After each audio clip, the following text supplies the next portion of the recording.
Good evening, good evening, good evening, good evening, good evening to you. Welcome to WeatherBrains episode number 845.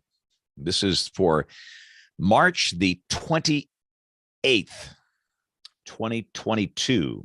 This is James. This is the pre-show, the magical, marvelous, amazing part of this program where we do three things. We share boring personal stories, humorous anecdotes, and we say very outrageous things sometimes. So it's our Monday night weather party. Hopefully you are having a good day.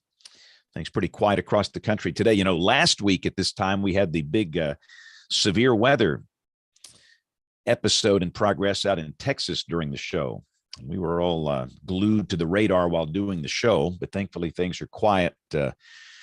Tonight, we'll have another episode beginning tomorrow from Texas up through Oklahoma and Kansas, and then day three, Wednesday and Wednesday night down here, Mississippi, Alabama, Louisiana. So, hey, it must be March or something. Must be the core of the tornado season in the spring, which it is.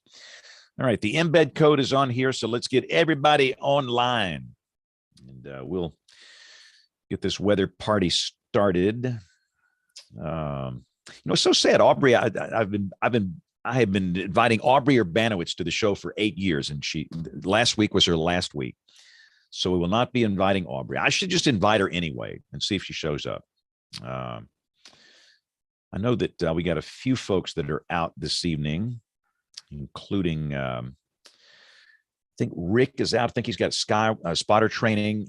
Neil is out tonight, but I think everybody else is in. So let's just press the button and see what happens. Press the button and see what happens. If you want to watch the actual produced show, move the slider over about 5 minutes and we'll get there. I had a toothache today. I've not had a toothache in a long time. I mean, it started like Saturday. I guess when you get old, you get this stuff. I mean, this thing hurts. I mean, it's like when that wave of pain comes over you, it's like your face is on the floor. It hurts so bad. So, I went to the dentist today and they did all the x-rays and they really didn't see like an abscess thing. So now that they're going to send me to an endodontist and they're going to look at it tomorrow morning, and it might be a sinus thing, he said. It could be a thing where you take some antibiotics and it just goes away. And I sure hope that's the situation, because getting a root canal is not on my list of preferred things to do.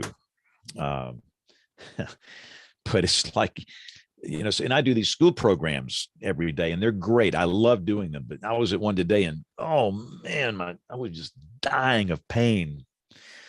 Like the eyeballs were about to pop out of my head. That thing was hurting so bad, but that's okay. If a toothache is all I have to gripe about, I have no gripes. So I'm going to this guy tomorrow morning, like early before the school visit, to look at it from his perspective. And then we'll go to an ENT next if it's a sinus thing. And he said, they'll give you antibiotics and it's going away. I got a toothache, Jen. Oh, no. Oh, no. How long's that been going on? I started Saturday. And it's just weird. I can't recall ever having a toothache, really. I guess when you get old, this stuff just happens. But it's okay. It comes in waves. There's times where it doesn't hurt at all. But boy, when that wave comes over, it's like, oh boy. You know that train's coming, and it's like, oh gosh, you just want to like, oh, makes you miserable.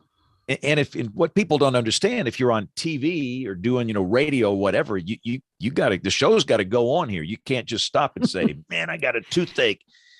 School programs, whatever you're doing, it keeps on going on. You just learn to play injured. So. That's right. That's right. You got to keep smiling through it. Oh, yeah. And I'll tell people all the time, you see these people on TV smiling all the time. Well, guess what? They have financial problems. They have health problems. They have relational problems in their families. They have mental health issues in their families. They have the same problems you do. They're just smiling through it all. You got it. Yeah. I mean, I guarantee you're watching somebody on TV tonight. They're smiling and they're dying on the inside. Now, we can have some bad days like everybody else. We are all in the same boat. So that's right. All right. So let's see here. I know that Neil said he was out tonight. I know that Rick Smith had to be out tonight, but I think Kim and Troy will be here. Is Bill out tonight, Jen? Bill is out, and he's got I got a message from him for you. So we'll wait. I'll tell you where he is when the show starts. Yeah, he sent me an email today because tell James. So I know I see Dan. There he is. Hi, Dan. Can you hear me okay? Yeah, say that again. Can you hear me okay? I think so. Does that sound good, James? Yeah.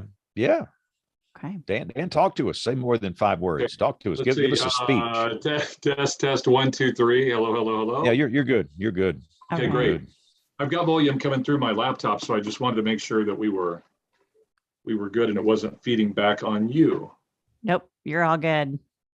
Okay. Thanks for being I'm on. always embarrassed when you get these big pipe guys on here. It's like my voice seems so inadequate.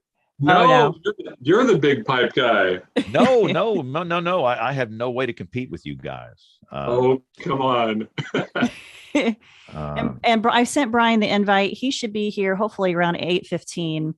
And that's Eastern, right?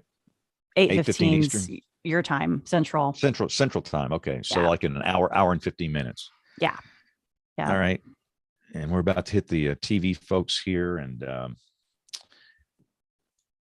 let me officially welcome you. It's the top of the hour. Welcome to our television viewers.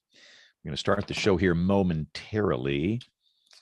And, it just dawned on me that Bill did send some audio that I need to put in here real quick before we start.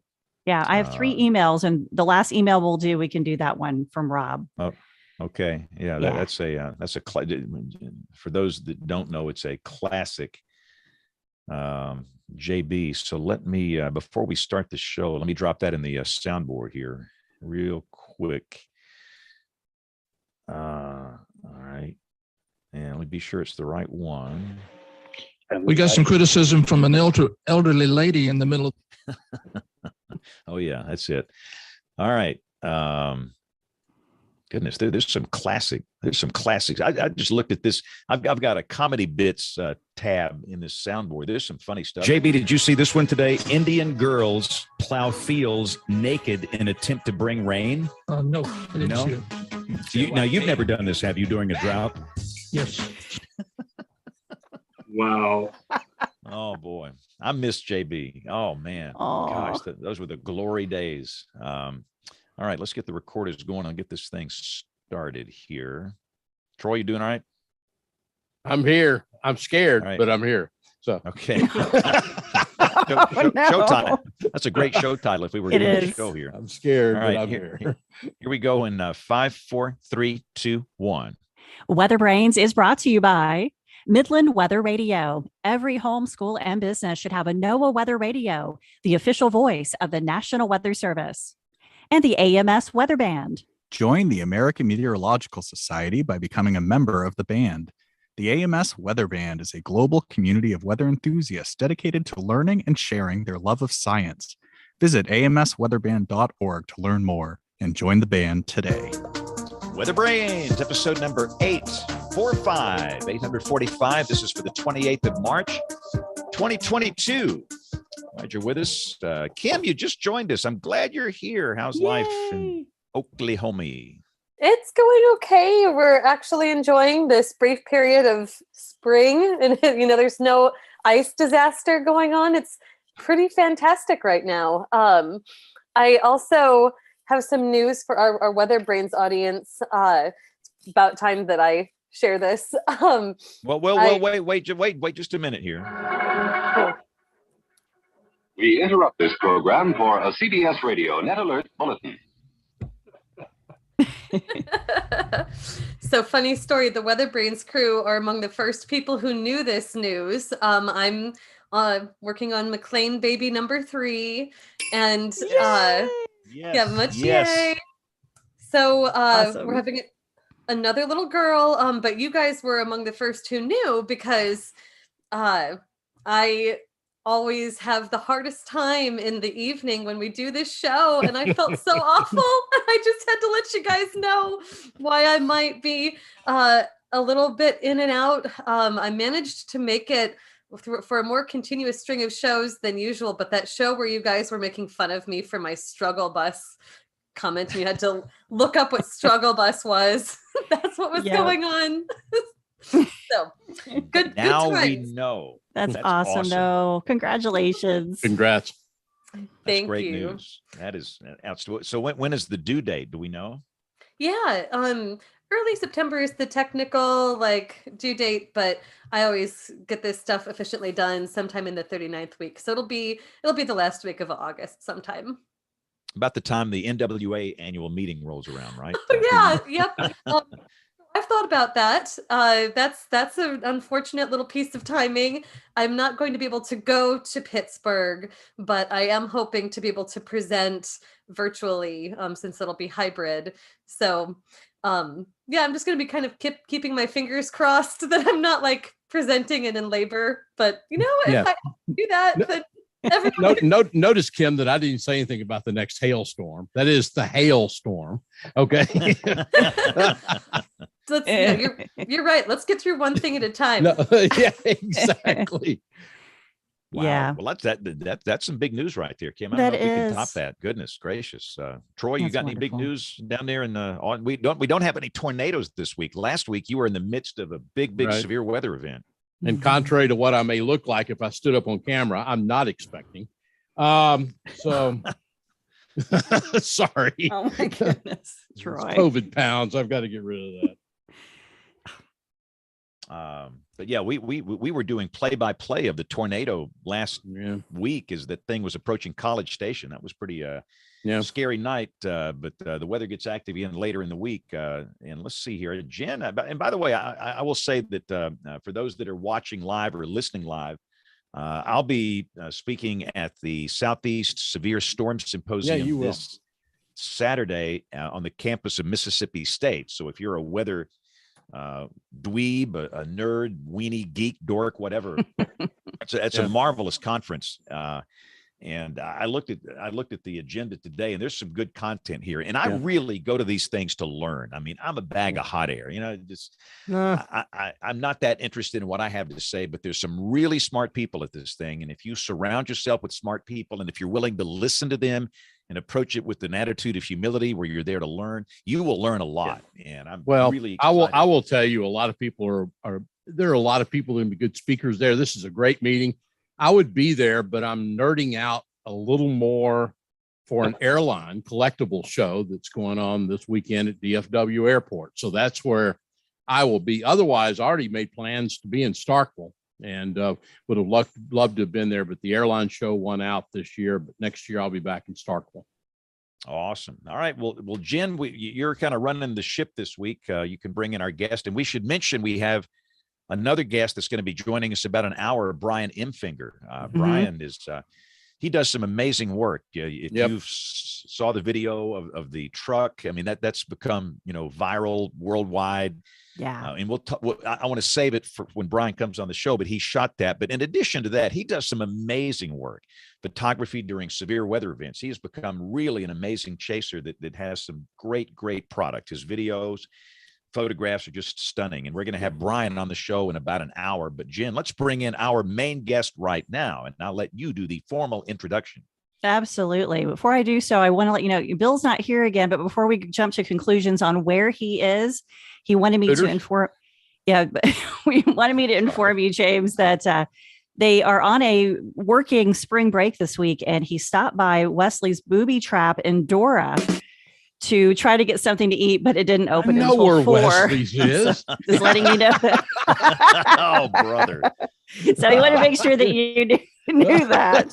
Oh boy, I got a nasty email about that last week. I mean, it was horrible. I mentioned, and for those that don't know, this is a strip joint in a rural part of my DMA. Yes. And during a tornado event, I used it as a reference, as a point of reference for a tornado location, because every human being that lives in that area, they know where Wesley's Booby Trap is.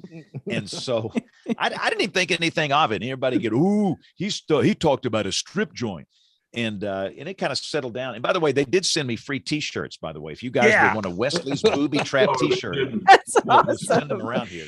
Oh, But man. some lady sent me a nasty email last. I'm thinking, ma'am, this was a year ago. I mean, you're slow on the trigger here. But anyway, Jen, bring in our guest here. Yes, before he runs. And I need him to stick before he around hangs since up, he, yes. I know, well, he pays me my paycheck, so I need him to stick around.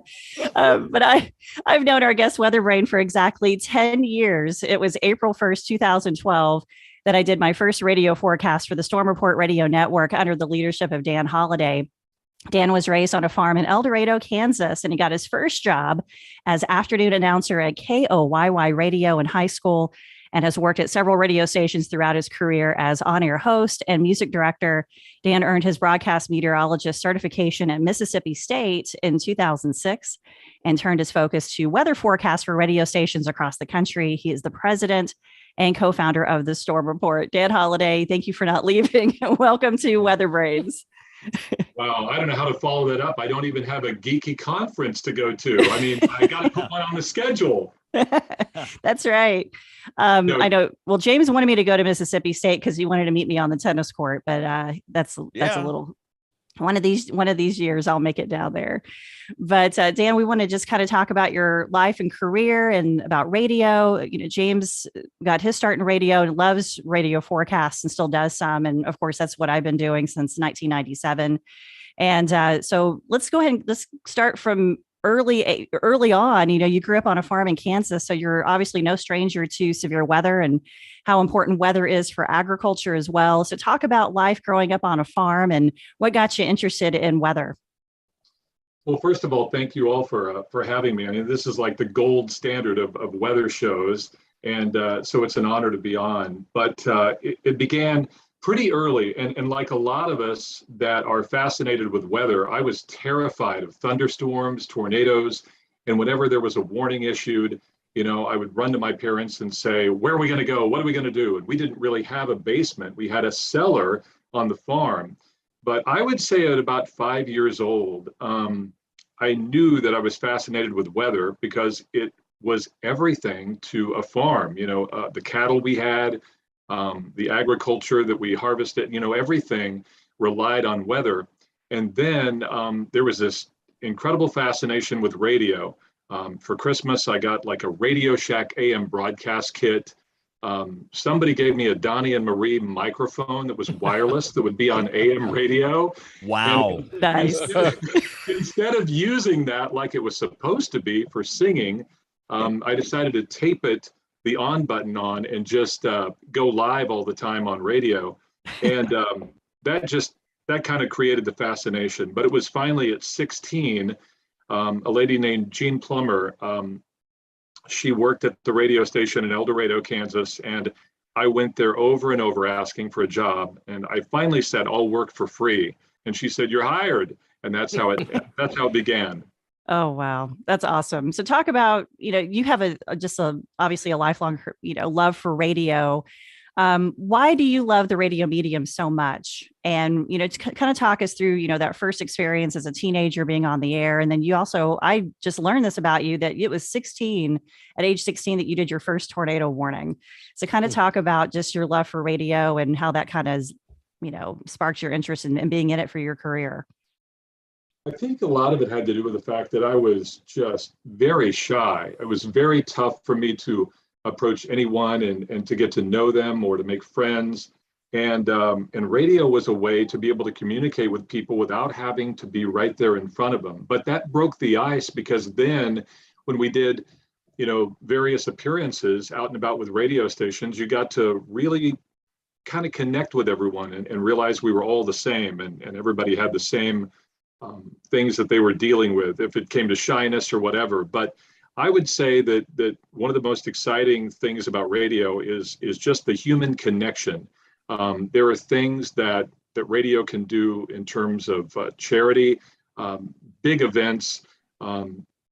It just goes on. And in today's world, radio has had to evolve significantly. You know, it's beyond the towers. It's now streaming. It's now on demand. It's apps. It's had to grow. And so a radio station is a brand, and there are good brands and bad brands, and good brands will always last forever if they evolve. And so I would say, you know, the memory of beginning takes me back to 16 years old. when there were a couple of guys that were really old enough to drive without having a restricted permit, and we had a tornado warning, and the general manager owner sent them out to chase the storm live on the air with two-way radios. And I said, what do I do? And he said, you're going live on the air. And I said, I've never done this before. And he said, well, you'll have to have baptism by fire. So I think I was on the air for about 90 minutes doing tornado warning coverage. And I thought, this is it. This is a blast, you know? And then when you'd hear from people the next day saying, oh my gosh, I was going to drive into this. You saved my life. That's how I knew that radio was really, really effective, especially when they couldn't be in front of a television at the time.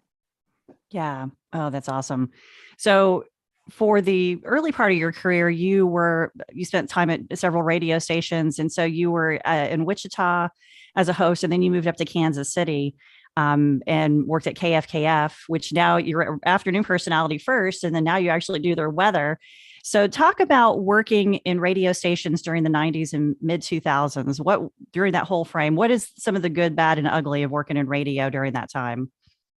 Oh boy, we saw so much in a technological transform in terms of when it came to in the early 90s, we were actually running everything manually. There was an overnight person, and then all of a sudden in the mid 90s, here came these automation systems, and everyone thought, wow, these are going to work for us on Thanksgiving and Christmas. We don't have to go to the radio station. But they found out they could do much more. And they could actually run a radio station by themselves 24 hours a day. So we got to see that sort of become more and more standard over time. I started in pop music, worked through country music, the country music format from 92 to about 2004. And through that, had the chance to meet, interview, interact with a lot of the stars that, exploded in that era. And it was fascinating. And it's amazing to this day that I will run into people like Dierks Bentley, or I'm trying to think of some other names. He in specific said, I'm fascinated with tornadoes. I would love to go tornado chasing with you. And when you tell the story about weather to some of those country artists, they'd say, let me know if I'm ever in town or nearby, I'll jump in the car with you and go. And so who knows, that could be another big television show someday, stars going chasing. But that was the neat thing, the connection with learning more about music. There was a fascination and a passion for music. And then, of course, with just watching how the artists, were fascinated with weather too, was pretty exciting. But overall, the medium has stayed very much the same. It's a human connection. It's just changed in terms of the equipment we use. Dan, I've got a question, because you pointed out something I think is really important. What happened in the early and middle 90s, we discovered the automation, and I still do radio in the morning from this microphone. But I think the point you made about stations kind of figuring that out, I think that really has, to today, either the stations, people realize they're all automated all the time, no weather information, but it's the stations that have decided that, okay, guess what? We may be automated sometime, but in case of bad weather, we're going back live. I think those stations are the ones that are really pertinent nowadays. Is that kind of your feeling too? And, James always talks about where TV is going over the next 10 or 15 years. And I guess the question, and Jen, we've talked to Jen about it. Where does AM radio go? Where does this field that you're talking about, I'm excited about, Jen's excited about, where does that go in the next 10 years or so? Is it all streaming? I think so. I talked to a radio engineer about that the other day. And I said, what happens to AM radio? And he said, well, I'll tell you what should have happened.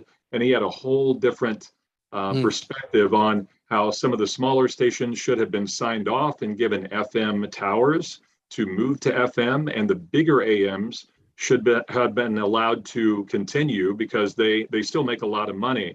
A lot of those AM stations have really started leaning on, you'll find us here and you'll find us on the app. For instance, in Kansas City, if you want to listen to a Royals game, you have to listen to AM radio. Yep. Where I am, and in fact, I can remember a listener called in when the Royals won the World Series. He said, I'm 24 years old. I didn't even know what AM was, but I had to find it because of this. If there's reasons for them to come that are dire enough, they'll find it. But long term, I just don't know the future of AM. I think that's why so many of them have gotten FM translators to survive for the younger generation. But I mean, the AM radio stations with weather information that are there, and they're out there, Dan. You can sit there and listen to them. Jen can, those stations y'all work for, those are the pertinent stations nowadays. There are stations here in Austin that used to provide weather information that today you don't go to them for weather information because they're automated all the time. And if they had to find someone, it'd take 24 hours to get someone in. Tornado warnings don't work well at 24 hours. And so I'm just wondering that point you make and how stations decided to handle the automation, I think is tells a story today of the stations that are pertinent and the ones simply that aren't. You're exactly right. There are some owners that tell us flat out, I am dedicated to keeping my community safe. Good. Jen, you'll agree with this. Tim Radford, who is not only the owner of WKRK in Murphy, North Carolina, but he's also the mayor of the city. And he has said flat out, I don't care day or night, 24/7. I am dedicated to keeping this community safe.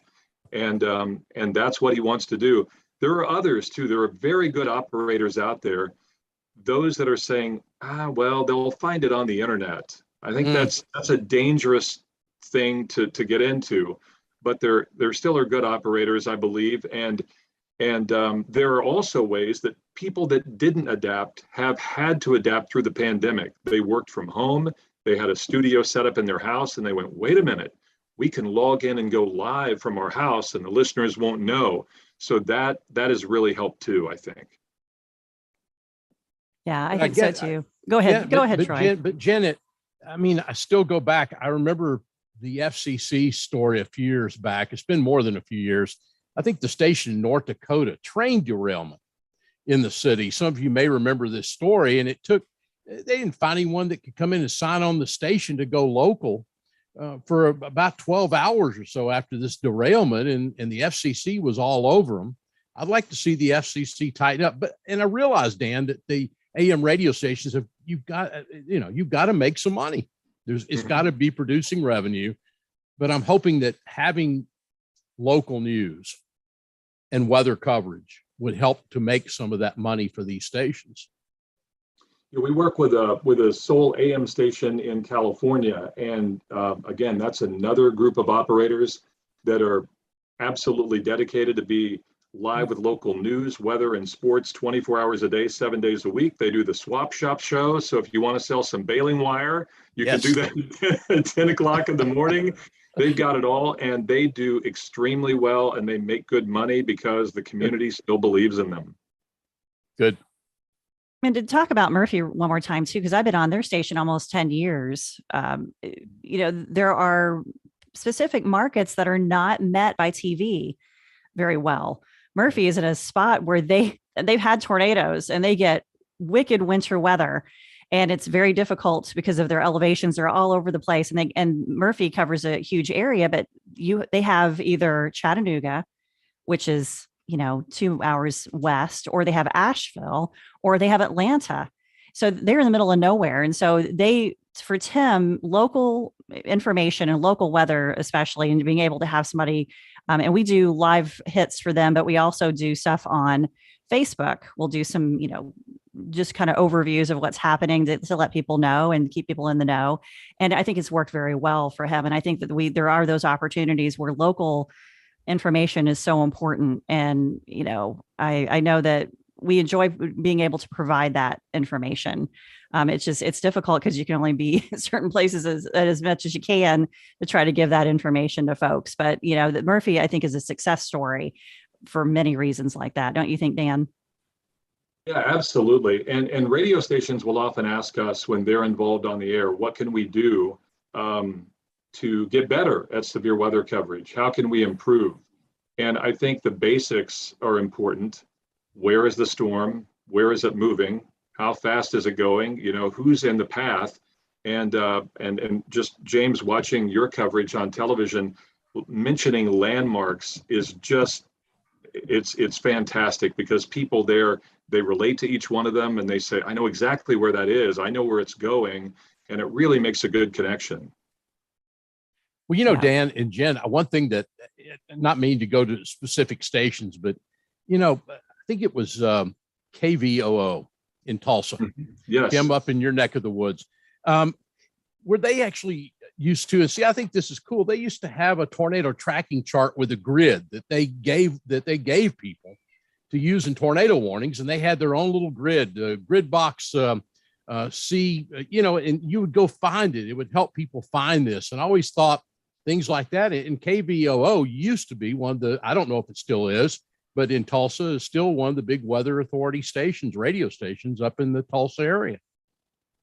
That was actually the brainchild of Mike Oatman and Mike Lynch, who owned Great Empire Broadcasting, and they had KVOO in Tulsa, and they had stations in Omaha, Wichita, all around, and they were just amazing at they numbered their mobile units, and the mobile units were numbered higher to make everybody, there may have only been 4 or 5 of them, but they had higher mobile numbers where they'd say mobile 24 or whatever. You'd say, wow, they have a ton of them, but maybe they only had a few, but it sounded big on the air, and they were on every storm. And the other thing about them is that that was called the Storm Alert Map. And not only did they had listeners pick those up at sponsor locations, they said the storm is at B5. It was almost like tornado bingo, and you could play along on the Storm Alert Map, but they sold advertising around it and just made a ton of money. So it was very, very profitable for the station, and the listeners got it too. I don't know if you keep seeing Cece pop up here. She's like, "Hi, Uncle Dan." she can't help but come up here and want to say hi to you.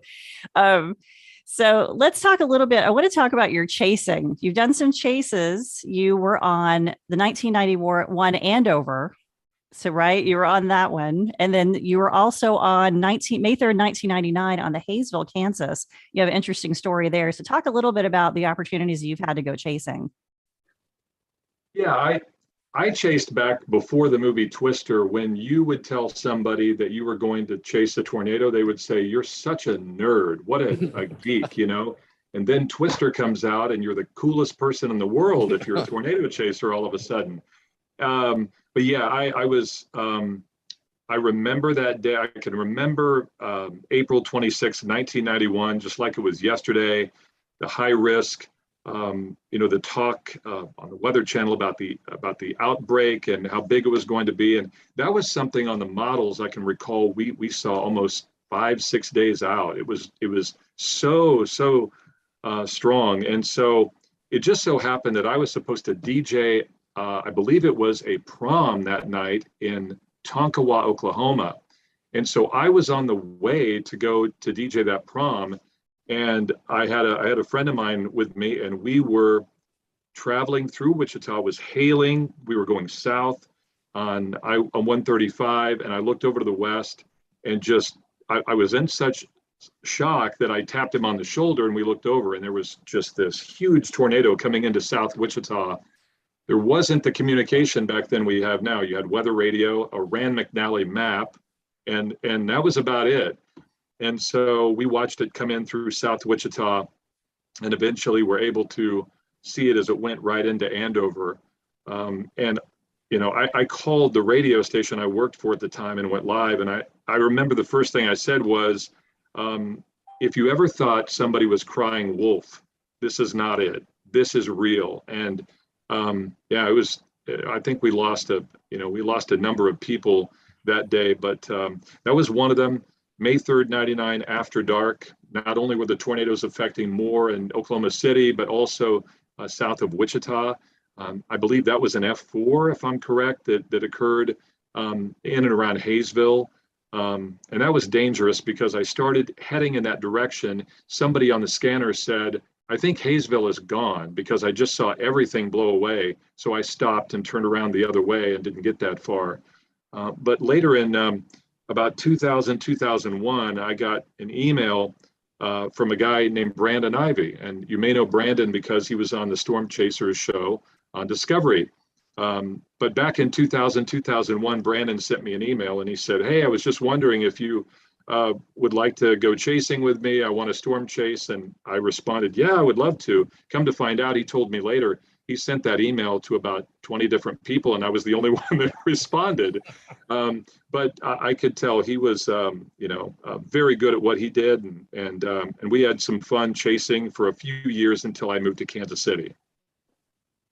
That's awesome. So talk about, because at this point you're still mainly doing radio. And so weather was not really a key thing. You were really not doing a lot of forecasts. So it came to a point where the storm report started in 2005.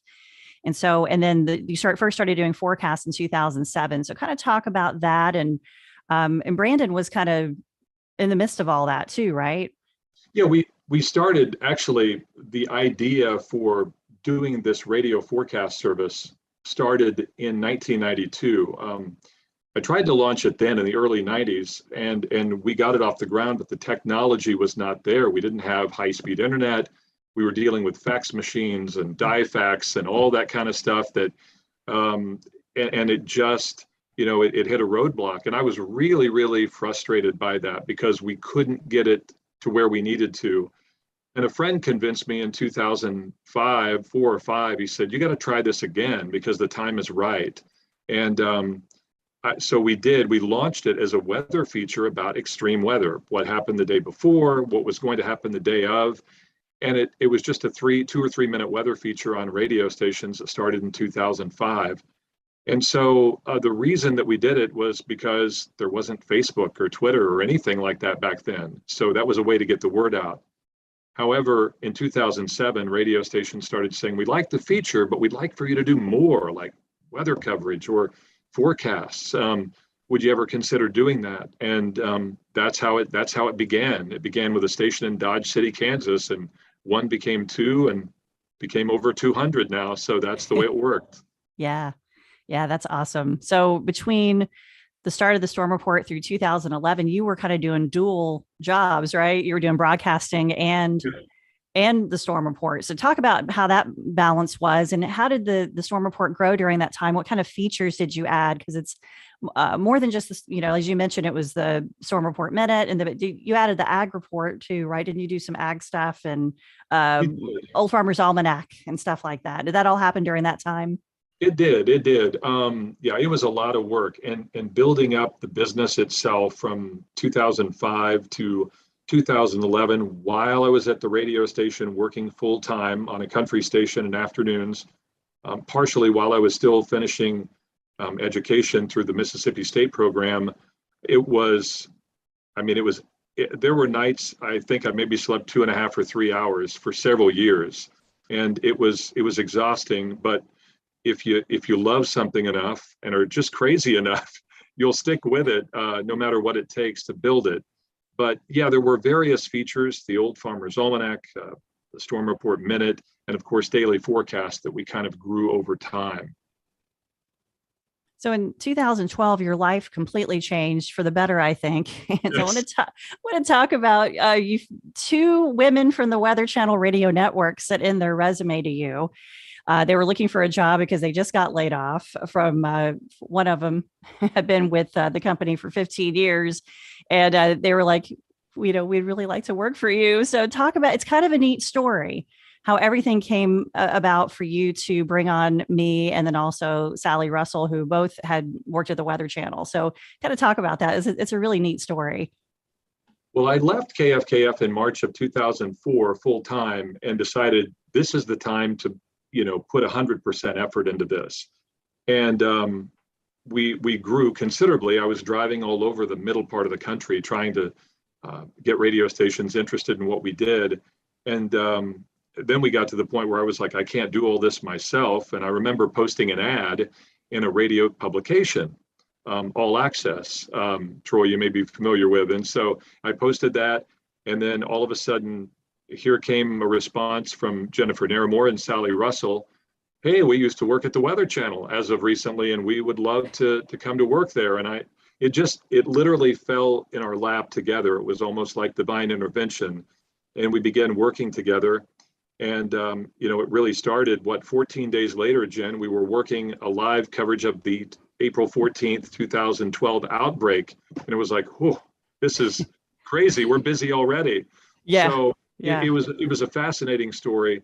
And I'm so grateful for you and for Sally and Steve Hamilton, Rodney Price, Jared Cirillo. We have Tim Lethlean, all on our team that just, and of course, Nick, who helps with social media, just puts in so much effort and blood, sweat, and tears.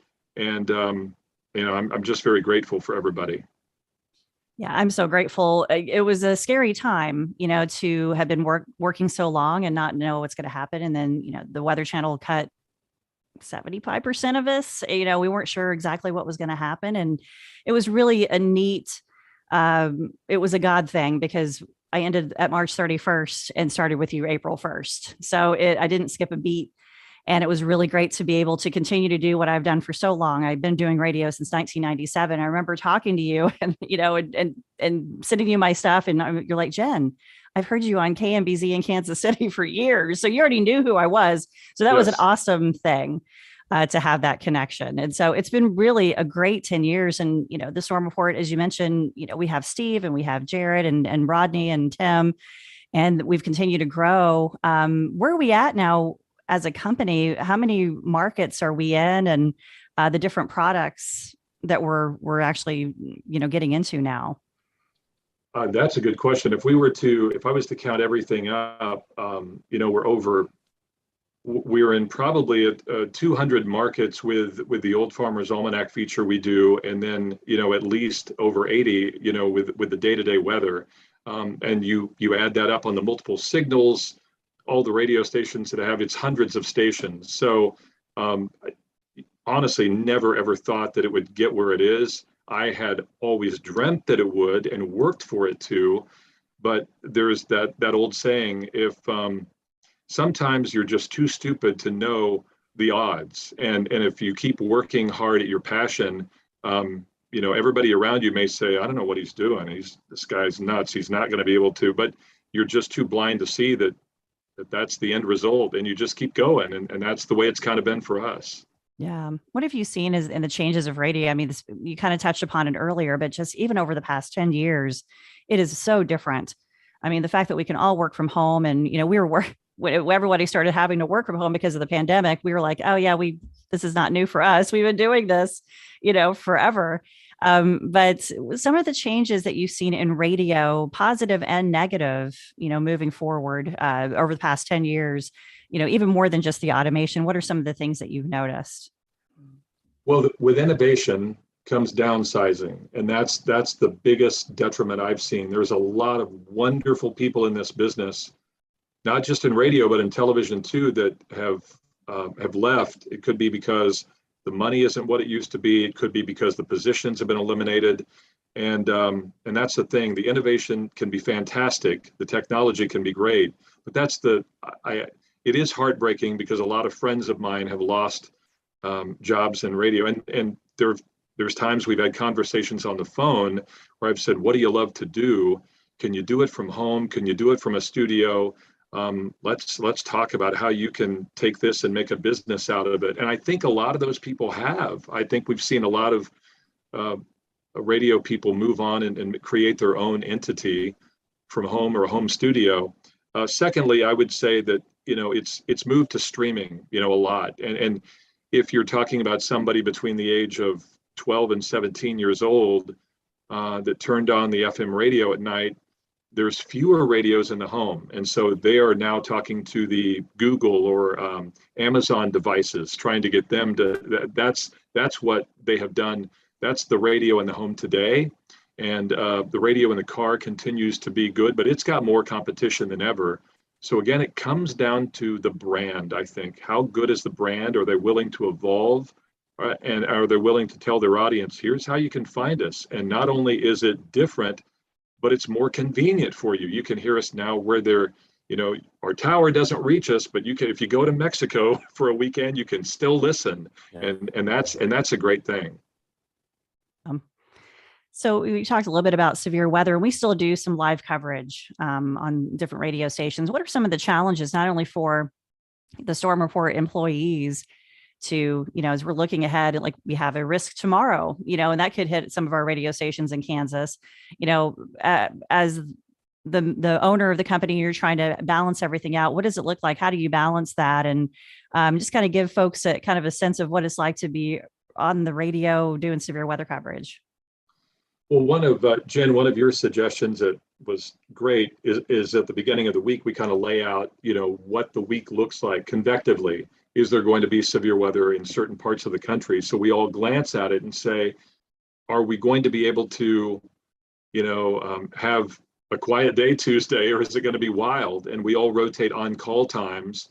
And so it's, it gets very quiet sometimes in the winter for us. But then when it comes to this time of year, it's difficult to plan. It's almost day by day, and we have to look at things day by day. And as you know, we touch out with each other by email or by text and say, hey, it looks like tomorrow's changed. We're going to need one more person to help, or we're going to need two more people to help, or all hands are on deck.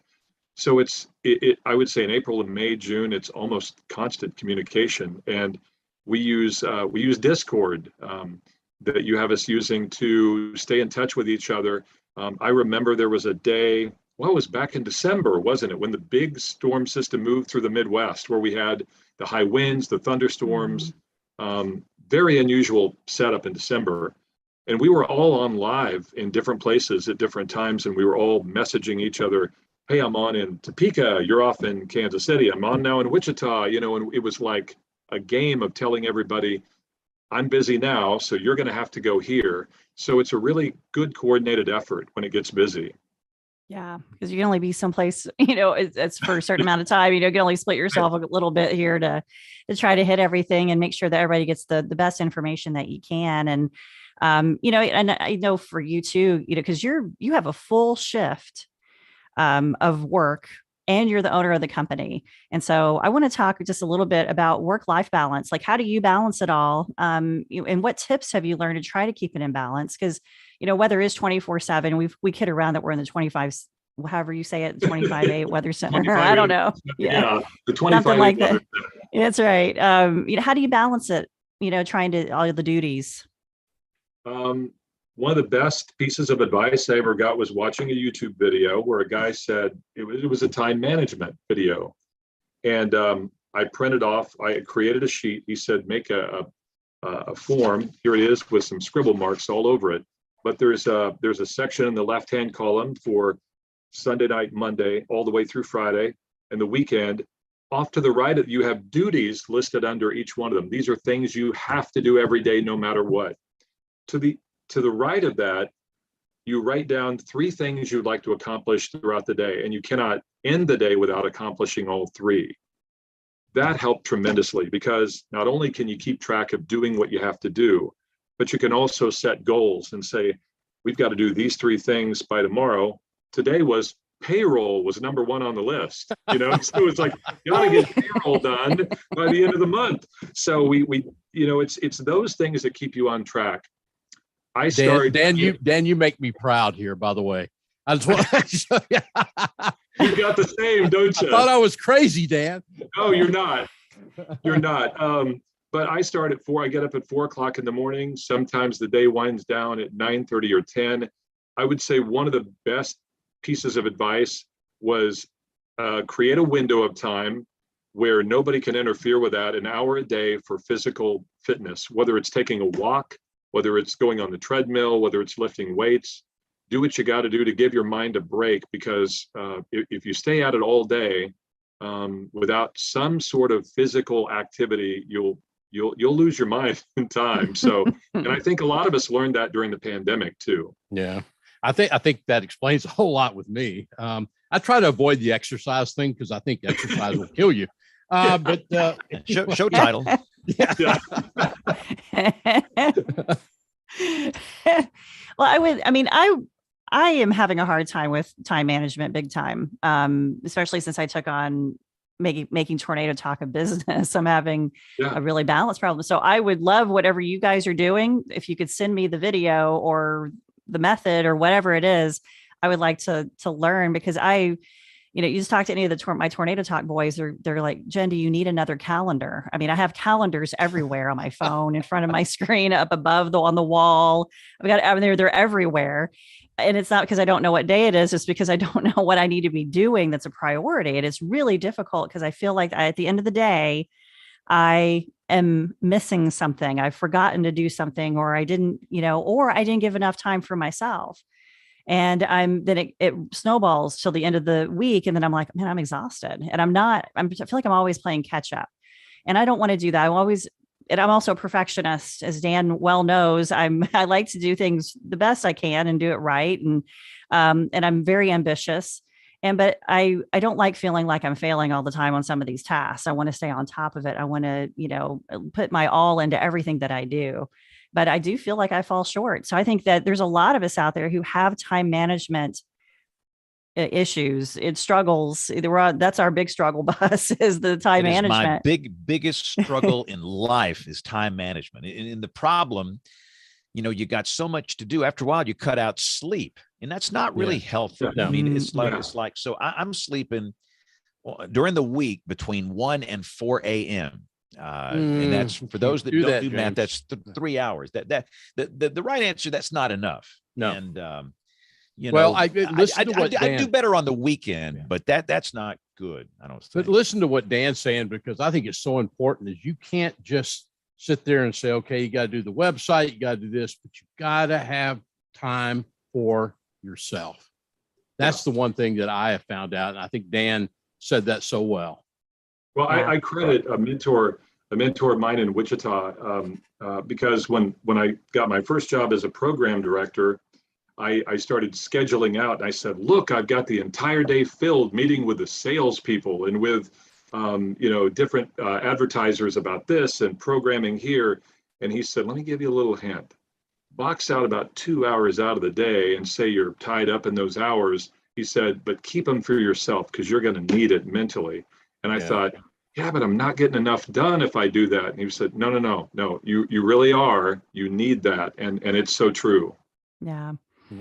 And I struggle working. I was going to say, yeah, go ahead. I was going to say, the thing I've learned to do is take naps, which saves me.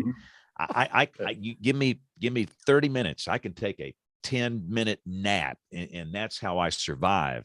And I have to have those downtimes. And I do try and schedule 30-minute times where I don't have to do anything. And if nothing else, I'll sit out here in the car in the parking lot and take a nap, or I'll just sit here and gather my thoughts. Because what we do forecasting and analysis. You have to be able to think. And if your schedule is so busy, you don't have time to think about the products and services you're producing, that's a disaster. So I've gotten better at the little short segments, scheduling times just to downtime. If you need to think about weather, or if you need to take a nap or whatever, but it's a shotgun kind of thing. I mean, it's brutal. So I'm learning from your discussion here.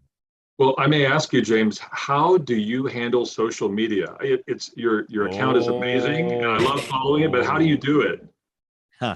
It is an 800-pound monster that never stops, and that's the problem.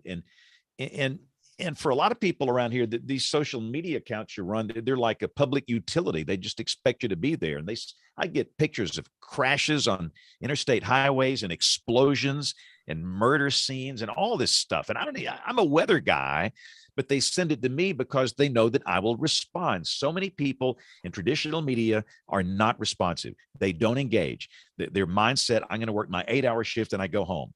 And even when they're working their 8-hour shift, they don't respond to people. You've got to be responsive to be successful. And that just creates a trust level. And all of a sudden you get all this stuff and you get it. And thankfully, these wonderful WeatherBrains listeners all over the country send me amazing images.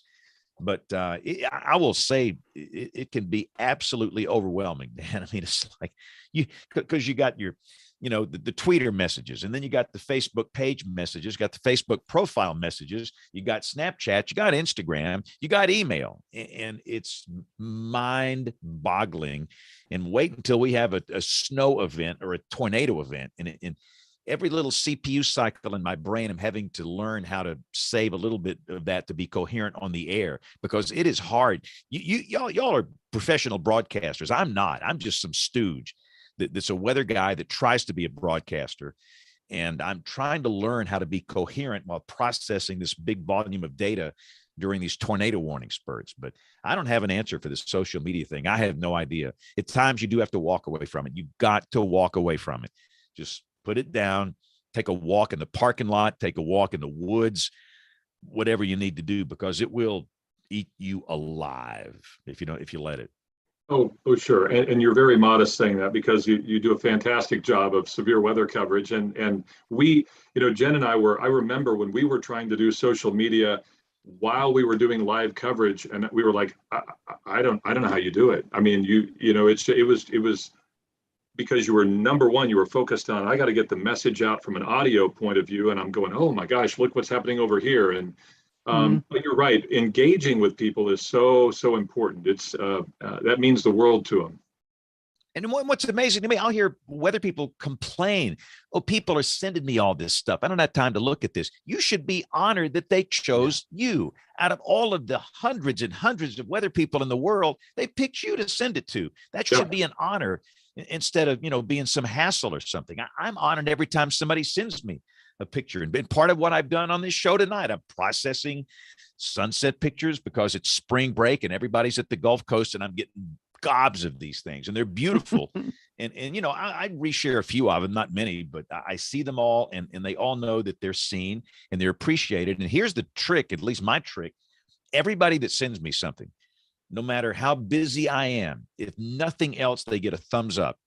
They get a one-word reply just to let them know, hey, I saw it, thank you. Where so many people they just blow them off. No response at all, just crickets. And I don't like that. In fact, I remember years ago, Dan, remember the old request line? This is before your time.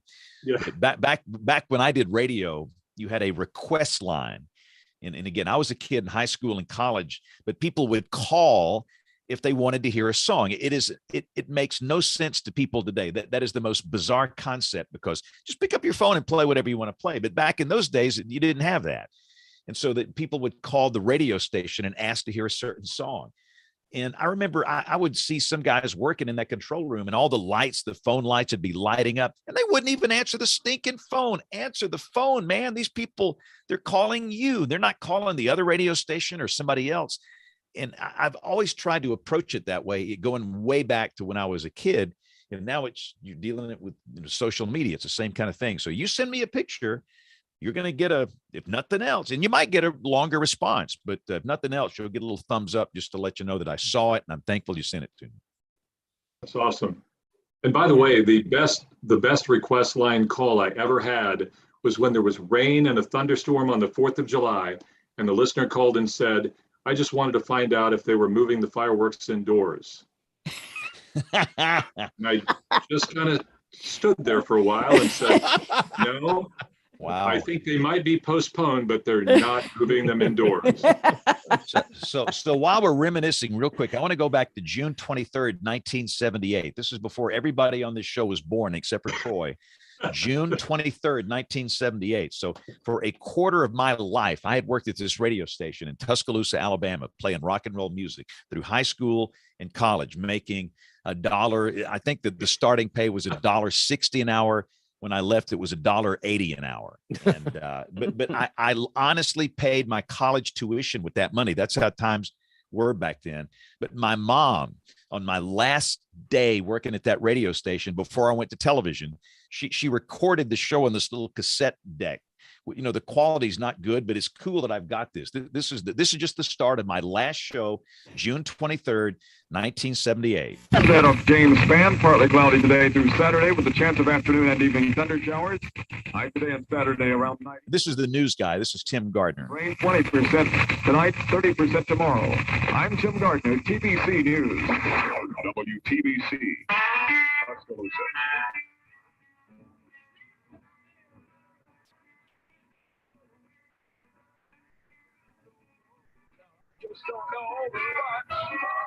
This might be the last time. 1230 TBC, a part of everything you do. It's 3:06, and I'm James Spann. Well, trying to talk like a radio man. There you go. Awesome. Oh, I love it. I know that you guys couldn't hear that. You couldn't hear that well coming down the line, but it'll sound better on the audio show. But yeah, that was. I work afternoons. I work 3 to 7, and it was a college town, so we had some pretty good talent. A lot of these people were pretty good, but I'm telling you guys, in my career, nothing has ever topped the excitement of that first night on that AM radio station, a 250-watt radio station. You couldn't even hear across the Warrior River, working a 6 to midnight shift on a Sunday night. I was in high school, and I was an introvert. And I think most people that do radio are, it seems that way. Yes. But it enabled me to develop the personality. It enabled me to learn communication. But when I opened up that microphone, the first song I played was Jessica by the Allman Brothers, the long version from the album Brothers and Sisters, because it gave me a chance to settle down. And we were a college town. We did play some pretty wild album cuts back in those days. This was in November of 1973. But nothing I have done in my career has matched the pure magical excitement of that 6-hour shift. Everybody my age was listening. And it was almost too much to handle. The request line was ringing, and it was people that I knew, girls would call. That was incredible, because if a girl would ever talk to me at school, I would melt down. I mean, I wouldn't know what to do. And I'm thinking, this is like too stinking cool. But you know what's funny, at midnight when I got off the air, I'm thinking, this was a Sunday night. I had to be back in that building at 4 a.m. My main job was to sign on the FM station, which at the time was automated. And I had to be back at 4 a.m. And that started my sleeplessness. So I tell people I've not slept much since 1973. It goes back to that. But I would work in the morning on that FM for a while. And then I finally went full time on the AM, which was just too stinking cool. I caught the tail end of the top 40 radio era. It was just incredible that from 1973 to 1978. So a little bit of that's always going to be in my blood, Dan. You know, I mean, it gets in your blood. It's always going to be there. It was truly magic. I think it was really magic, because there was so many other forms of media that weren't around yet. You know, I mean, you didn't have the internet, you didn't have, and you had fewer FM stations than later on. So yeah, it was a magical time. And understand, this was the decade of the 1970s in Tuscaloosa, Alabama, the weather capital of the universe, like Moore, Oklahoma. And I experienced a tornado within a mile of the TV station or the radio station there in 1975. I worked a super outbreak in that room in 1974.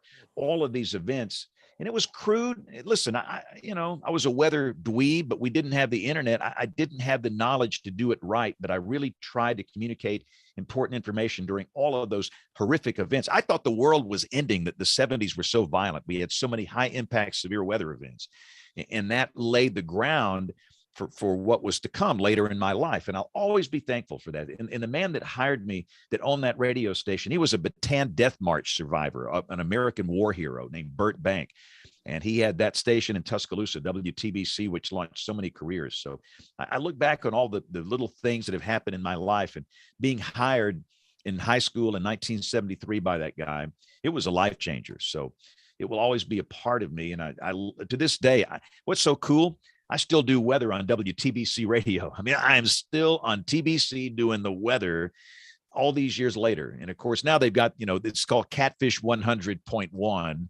They got an FM translator, but I just think that it's cool that I'm still doing weather for them. But I love the talk of radio, and it will always be around. It's like television news. It will always be around. But I think for radio and for what we do, it's going to be in a vastly different form in 10 years, in 20 years, the way it's delivered. And what's so sad, I say it's sad. I don't know if it's sad or not, but I look at all these AM stations that are dark. The owners just gave the license back to the FCC and said, here, we're signing this sucker off. We can't do anything with it. Where, 50 years ago, the thing would have sold maybe for $1 million. And now you can't give it away. Nobody wants it. and the AM stations just go dark. But it's all part of the change. Everything changes. Every business changes, and something good will come out of it. What it is, I don't exactly know, but I have faith in this next generation to reinvent it, and it's going to be better. So the audio side and what I do on the television side, it's going to be around. It's just going to be different. Yeah, and I think we have to do a good job of looking for talent out there, new young talent that are interested in doing things online, but yet they love audio and they love video, and we can learn from them. I talk to younger people all the time, and I say, "What are you listening to? What are you doing? Are you on TikTok? Are you on Twitch? Are you on?" Somebody said, "Oh, I'm on Yik Yak. That's the new neighborhood app." And always find out what the next thing is. Obviously now it's the metaverse, is next up that things are going on in. So I think we're always doing a good job if we're always trying to learn from the younger generation, because that can help us stay relevant too. Right. And they know how to get 1 million eyeballs or 1 million ears on a product. Somebody also has to be able to write the software code for it, and somebody has to be able to figure out how to monetize it. I think Jen mentioned it, or somebody mentioned it, Troy, all these products have to make money. They have to be monetized. And, that's the hardest part of the equation. But again, I'm like you, Dan. I have faith in this next generation that they will invent something that's going to be a lot better. The future radio, whatever that's going to be, and the future television, whatever that's going to be. Because on the television side, again, I've said this before and I'll say it again, these Ron Burgundy newscasts we're doing, they're on the way out. I mean, the people that are watching these things are old and they're dying. And at some point, it's just going to go away. And I don't think the next generation will ever use this product. Oh, they will when there's tornadoes flying. They will if there's a plane crash at the airport. They will if there's an explosion or a wildfire threatening a town. But on a routine basis, they don't use these products and services. And what will it look like? And I don't have the answer to that, but I'm optimistic about the future. So I'm not one of these negative Nellies. I just think it's changing, and it has to change for us to survive. But I'm telling you, if you watch our late news in here tonight at 10 o'clock Central Time, it's good evening. Here's the news. It's literally Ron Burgundy from 1985. And we just got to change. Well, and you talk about that, just makes me think back in the 90s. I remember when that radio automation was being introduced. And that was at a big corporate meeting. And then the president of the company said, "I know you're all looking at me like this is crazy, but there was a day when orchestras came in and played inside a radio station, and they brought in records and said, we're replacing the orchestras with recordings, with actual records." And the people that ran the radio station said, "This will never work. We're done." So things evolve. Yeah, you're exactly right. But, and I want to say too, but back to the warning, the weather stuff, radio's crucial. I mean, still to this day, I look at all the people in cars when a tornado watch is issued, when warnings begin, and we have cameras all over the place. You punch these things up there, everybody's out there in their car. If it's at a time of day, like, afternoon or morning drive, and I'm not going to reach them on television. I'm not going to reach them on the face bag live stream or whatever. It's got to be some easy way for them to access it in the car. And right now it's AM and FM radio. To my knowledge, are there any cars that can just press a button and listen to a live stream on the internet? Maybe, again, I drive a POC out here that's got 305,000 miles on it. There's probably something better now, but are the cars now being built with radios that can connect to a live stream without having to Bluetooth or connect wires? My car is 106,000 miles, and I thought I was a long way down the road, but I got some catching up to do, I guess. No, there is. They have conferences every year in Detroit from the automakers talking about what is next. And yeah, there absolutely is going to be more and more ways for people to stream driving down the road. Yeah, and again, that time is coming. Again, for me, I use Bluetooth, in my car. But I see a day where you just press a button and you listen to a live stream like you listen to a radio station. But it's just crucial. And a lot of radio stations still go into coverage, like what you do, and that's great. And simulcasting what we do is fine. But listen, I mean, I got so much on my mind. I often forget that I'm being simulcast on radio, and it's not what it needs to be. And if you got like what you do and what Jen does, it's great. Ooh, Jen, I see Brian is here. That's right. Hi, Brian. Thanks for making it. So we were so excited to talk to you about your chase last week. So we're going to get to you in just a little bit. So hang out. We're going to continue our talk with Dan Holliday. And if you have any questions for him, please, throw a few his way. But I have one more topic I want to talk about with Dan, and then just open it up to whoever else has some questions for him. But I would be remiss not to talk about Tornado Talk, because in 2016, Dan came to me with an idea for a weather podcast, and I immediately jumped on board. And the name was Tornado Talk. And that is how the brand that I now own actually got started. We created 36 amazing episodes, and folks can still go listen to it free on YouTube. And James was actually on episode 1, because we handled the super outbreak and talked about what happened in Tuscaloosa. And my entire love for tornado history came through doing the research for the show and helping to write things and getting information to Dan. And so Dan, I want to thank you for helping to kickstart the idea for Tornado Talk. And even though we've changed our focus and we're all into the in-depth writing, there's still an audio piece. You'll actually get to hear a little bit of audio coming up in just a little bit. I do a This Week in Tornado History here, and there's still a lot of interest. I get so many emails. When are you guys going to do the podcast again? When, can you do this episode? And so it still comes up. And I know that you've gotten some feedback lately too, about it. And so when you had the idea, Tornado Talk was different. I mean, WeatherBrains has been how old is it, James? We started when? 06. We're 16 years old. 16 years old. So the oldest weather podcast. And we started out when podcasting, was really kind of in its infancy. Now there's several weather podcasts, and we kind of started, weather podcasting was still growing, and we took a different route in terms of storytelling. And I always thought it was more like old time radio, where we were trying to tell the story of what happened. And that's kind of how I continue on in the writing of the summaries, is that telling of the story, what damaged, what happened, and then the people's story too, because it's so important to capture that history.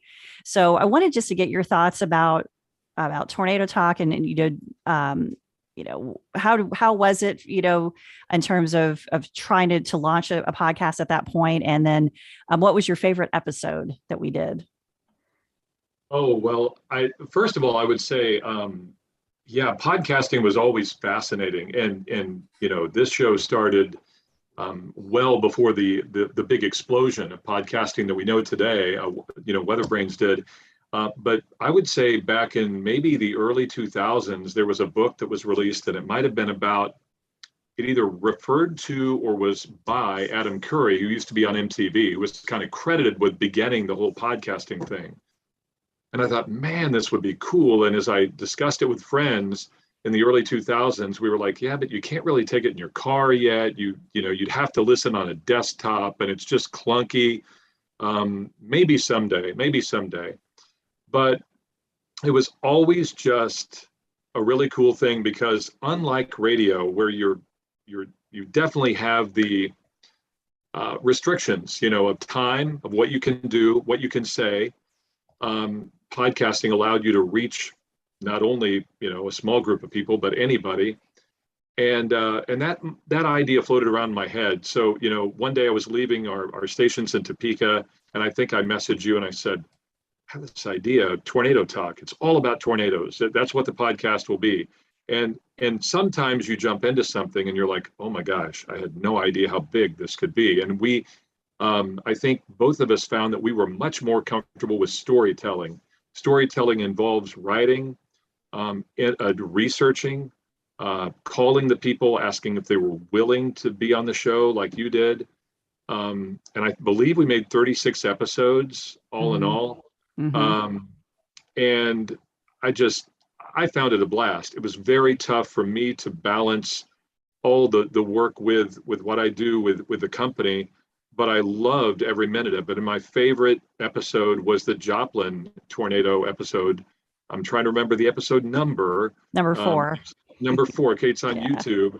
But I mean, it involved everybody from, the woman who created the Facebook page, I believe, that kind of brought everybody together in the community once the tornado had hit, what parts had been hit. And Jeff Petrowski was on it with pieces of his audio, when he first visited. That was just a great episode. Yeah. And that's really kind of how we started transitioning away from doing more, interviews, and we started telling the story and doing more music, and it was a neat experience to be able to put that together and to interview some of these amazing folks. And we've been able to continue that with the writing, to talk to folks who can tell us their story and survivor stories and stuff like that, to try to capture the history. So where do you see podcasts going? It's so huge right now, and what's the importance of it in the market, and where do you think it's going to go now? Because now there's like a podcast for everything. So yeah, there is, and there's a lot of websites and a lot of bloggers that are now talking a lot about the subject of podcasting and where it's going. It's only going to get bigger. It's infinity. It's like looking at the Apple Music library, where you just go, wow, or YouTube for that matter. I can find every song I can ever imagine that was or wasn't a hit. mm-hmm. And the challenge in podcasting is, number one, how do you get discovered? And number two, how do you monetize it? And 99% of the people have a tough time monetizing it. If you look at people like Joe Rogan, there's a guy who did it for the pure love of doing it and just kept doing it because he loved doing it, and sort of grew it like a plant. And then all of a sudden, boom, somebody shares it that's big, and then it just explodes. So I think it only gets bigger. It's just on demand is the way we live our lives. We don't have time to listen between this time and this time anymore. We want it when we want it. And so it's only going to get bigger. And audio is so great because, in a way, you had referred to this, it's like old time radio. Anybody that ever listened to the CBS Radio Mystery Theater, or if you ever found old recordings of The Shadow or Amos and Andy or anything like that, it's bringing that to life all over again. And so history is repeating itself. Yeah. Awesome. All right, James, if you have any other questions, we're good. Yeah, let's morph over into Brian here. And Dan, can you stay with us for a while? A few minutes? Absolutely. Good. Okay, yeah. Awesome. So let's bring in Brian. Brian, old TV newsman. First off, tell us about your background. Your work is remarkably good. It's really good. And now you're world famous after what happened a week ago. But let's go back and talk about your background in photography. Yeah, so I've been a photojournalist for 10 years in Arkansas, 7 of which was at KATV, the ABC affiliate in Little Rock. And a couple of years ago, I did start storm chasing full time. That actually worked out pretty well. And the only problem was I just wasn't good at the whole in between the storms sitting around business.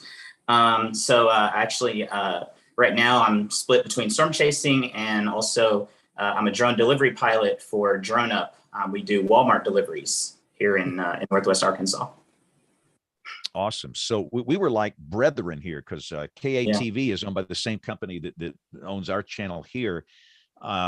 So what got you started into the chase business? Have you always been a weather dweeb, a weenie? I mean, yeah, it just kind of comes out, I guess. Yeah, no, you nailed it. Like all the way back to like middle school, like 30 years ago or something. I remember my aunt and uncle giving me like the USA Today weather book, and I already knew like almost everything in it, even at that point. I remember in like 5th or 6th grade, my science teacher just turned the class over to me to teach the weather week because I knew more than she did, So yeah, it's storm chasing was always what I wanted to do. And that was before Twister. Twister came out, and I told my friends, hey, that's highly inaccurate or at least unrealistic. So yeah, I was this is always kind of what I wanted to do. Absolutely. And did you grow up in Arkansas? Yes. Okay. So you experience every snow, ice, tornadoes, the whole thing. So how did you get into television photojournalism? What started that? So I had started helping the local station at that time, which was KFSM in Fort Smith. And I was like helping them with storm chase video. This was in the early 2000s. And, they could tell that I, was pretty good with the camera. And one day the cameraman, the chief photographer, I guess, was down a photographer, and he pulled me back and was like, can you lift that camera and that tripod? Yeah, good. Do you want the job? And so I was actually suffering away in the banking industry at the time, in a little cubicle And so I was like, yes, please get me out of the cubicle. And I haven't been in the cubicle since. Wow. So people don't really understand how hard it is doing photography for a television station. I mean, you never know what you're going to get into. It is a wild, wild ride, isn't it? Yeah, you literally walk in the door, you have no idea. It could be like a happy story about lost puppies to something horrible. It's just and that's why I liked it, honestly. Walking in the door, having no idea what you were going to do. It kind of was like, that's kind of how storm chasing is. When you start out on the road, you really don't know for sure what you're going to see and what you're going to experience. You may see the most amazing storm, or you may see blue skies. There's always that chance. And of course, it kind of went hand in hand. My strength was obviously covering weather, storms and really any type of weather, that there was. I'm excited to cover pretty much anything. So what kind of pushed you into going into the chasing business full time and walking away from television? I was making more money when I wasn't at work at KTV at that point. That's just the truth. When I started using the drone, which that kind of started being a big part of my life ever since 2013.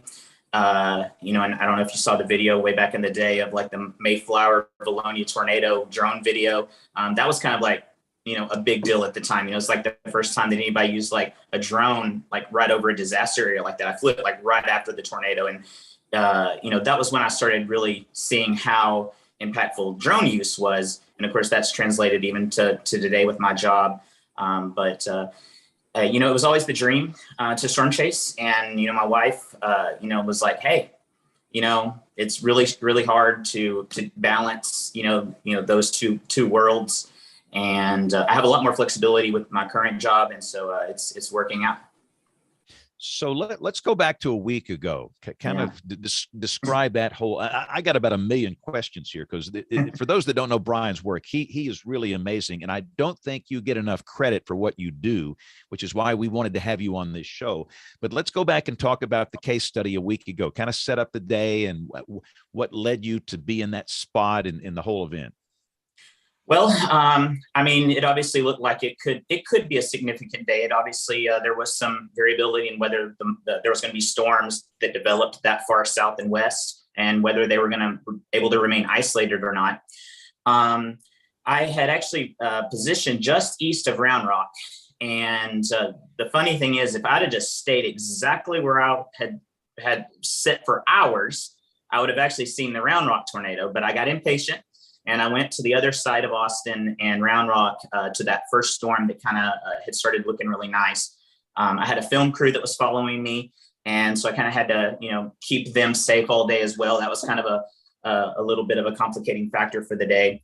But the first storm, which was actually the one that ended up producing the Round Rock tornado, I couldn't chase it because I was going to get lost in the traffic going through Austin and Round Rock. So I saw that there was like a storm that was a little further south. It was a little more isolated, didn't have as much competition. And so me and my film crew, we just started, heading east. And, there was a huge rain-free base. And it wasn't long that before that, it all happened. I think all those tornadoes occurred within a relatively short span. And so, the Round Rock tornado had already happened. Of course, I was like, the storm I was on, great, it's put down the tornado. And then our storm, it put down a tornado. It was pretty vivid at first. By the time it got to me, it wasn't, fully condensed from the cloud to the ground, but obviously it was still fairly strong at the surface. So describe for those that have not, and I think the world has seen the truck video. Yeah. And let me ask, do you see this in real time or do you have to wait until you see the video? No, I did not see it in real time. I was pretty close to the tornado. I actually had the drone in the air. So I had a lot going on. I had the film crew that I was worried about behind me because we were underneath some of the debris. So I was literally driving down the road when I got that video of the truck. I was watching to make sure I wasn't going to get hit by any debris. And of course, I was making sure I was recording. and then trying to also monitor the drone. It's unfortunate. Because I was so focused on getting the tornado crossing the road like right in front of me, that I didn't have the drone on that. You can all imagine what the video would have looked like of all of that you saw in the dash cam with the drone. So it's a little sad because that video would have probably beat the dash cam video. But no, I did not see the video. I'd already put out the drone video, which showed just horrible scenes. There was mobile homes that were just being blown apart in the video, and roofs being taken off homes. And, that was like some of the most epic video I had captured. There was one in Alabama last year and the Yazoo City tornado last year as well. It wasn't until 2 hours later or so that I saw the truck. And I'll be honest, at first, I was like, is that a red truck in the tornado? Oh my gosh, it's spinning. There's a truck spinning in the tornado. And I'm like, oh my God, was that guy okay? I never even saw that, when I was pulled over there. And then of course, I'm like watching this video, I'm zoomed in, and then it's like, oh my God, it got blown up, blown back on it's driving away. What is going on? I could not. I could not believe it. There was a storm chaser who was parked next to me, Brandon Clement, and I jumped out and showed him, and he was like, "Oh my God!" I was like, "Am I overreacting to this? Is this the craziest thing you've ever seen?" Well, Brian, I got to tell you, Troy Kimmel here in Austin, and I was watching, and I think it was your tweet that I saw that was a couple hours later, and I just was amazed by Brian's tweet. He said, "Look at this! There's a red truck in there." And I was sitting there going, that's amazing. And I retweeted that real quickly because I thought it was really amazing. But I did love your after the fact tweet when you realized what was in that video. I still can't believe it. And knowing what we know since, that it was a young person driving the vehicle, and they were just going to get a job interview, at Whataburger.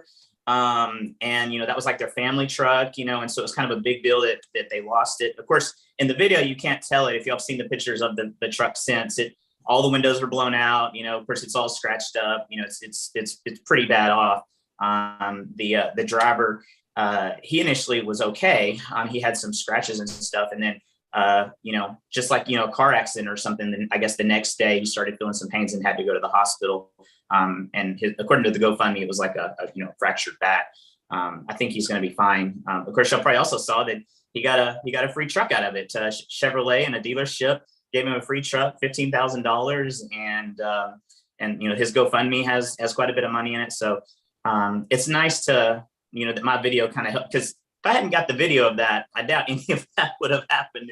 Everybody, none of that would have happened. That's the thing. None of that would have happened if it wasn't for you. And that's why I've said Brian's not getting the credit that he deserves for making this whole thing happen. Have you talked with this kid at all?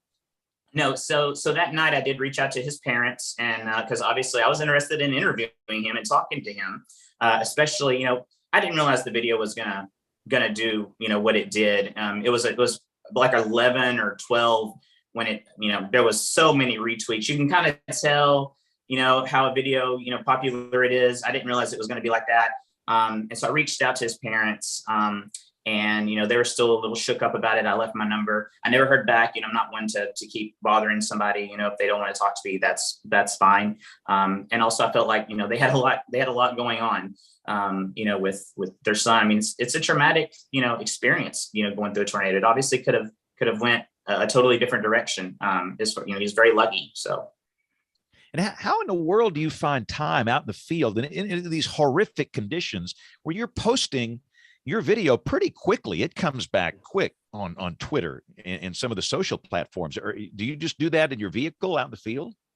Yeah. So I'll be real honest. The only reason that video got put out when it did was a friend, storm chaser, Brandon Clement, who you may all know. He's another amazing photographer and drone pilot. He had been, his vehicle had been hit by, basically a tornado threw an 18-wheeler on his vehicle a little bit. And so his vehicle was disabled. So I was actually going to pick him up and give him a ride. And I was sitting there on the just where he had parked. and waiting on him to get ready to hop in the vehicle and head on over to Mississippi.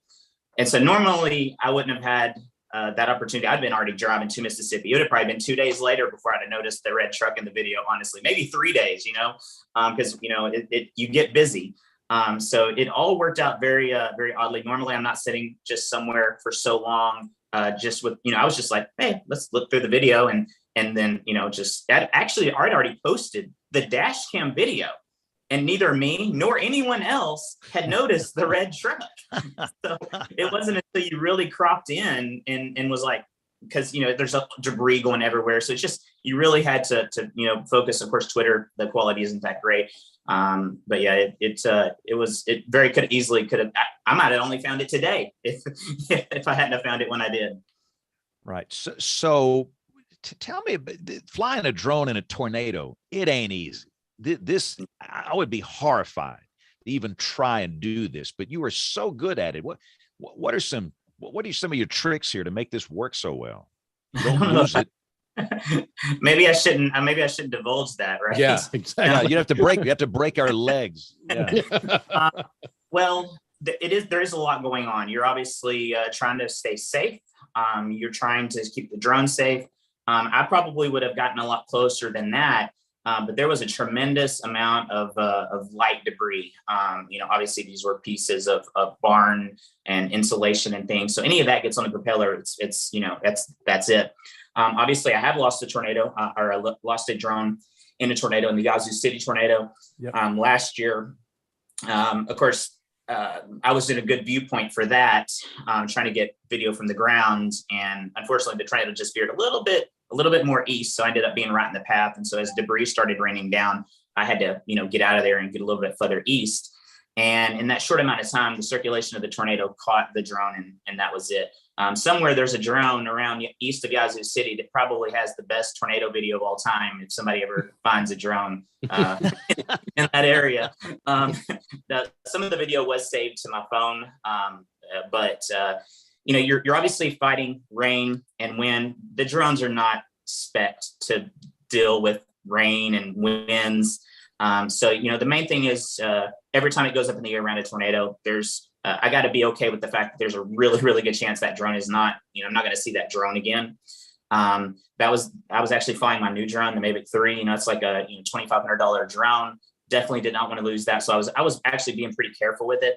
That's one of the reasons why I didn't get the tornado crossing the road, is because there was so much debris. I could see debris like right in front of the camera on the drone right before that. And so I was just going to let it sit there. I was going to let the tornado get a little bit north of the drone. Debris tends to go a little bit more in line with the tornado than behind it. And so, and that's what I did. As soon as it crossed the road, I just kind of tucked in behind it. There's like a little window there between the tornado and like the RFD, where you're actually getting a push from the RFD, and you can there's like this little sweet spot where it's not too dangerous. There is rain, but the main thing is just with everything else going on. Like, I missed the best part of the video, the drone video, because it was crossing the road, because I just had so much going on. So and also you got to just pay attention to the tornado. You can't get focused on flying the drone or doing whatever else. Talk about the monetization process. You have a broker, and that would be Live Storms Media, right? LSM. Yes. Kind of for those people that don't know, these guys have to be paid for their work. They're out here in brutal conditions. Yeah. They deserve to be paid. And let me just say too, for all those people that try and steal video, that's horrible. That's just bad. That's really bad. Don't do that. Just don't. Retweet Brian. Or take his Facebook material and share that. Don't rip it and put it on your own. Don't do that. Because when you retweet or you share straight from his Facebook page, it's giving good promotion to Brian. But talk about working with the LSM and how that whole deal has worked out for you on the business side of it. Well, if it wasn't for Brett Adair and Live Storms Media and Brandon Clement as well, I wouldn't be where I am. I wouldn't believe that I could have a career off of doing this. They basically give us the opportunity to do that. It's a very quick process. Once I shoot the video, I obviously being a photojournalist, every day at work, you're on a time crunch to get stuff shot and edited and sent out. And especially if you're in the field. And so obviously that's a huge asset for me. I'm used to that. I'm used to doing it under incredible, pressure of a news director calling and be like, hey, where's the video?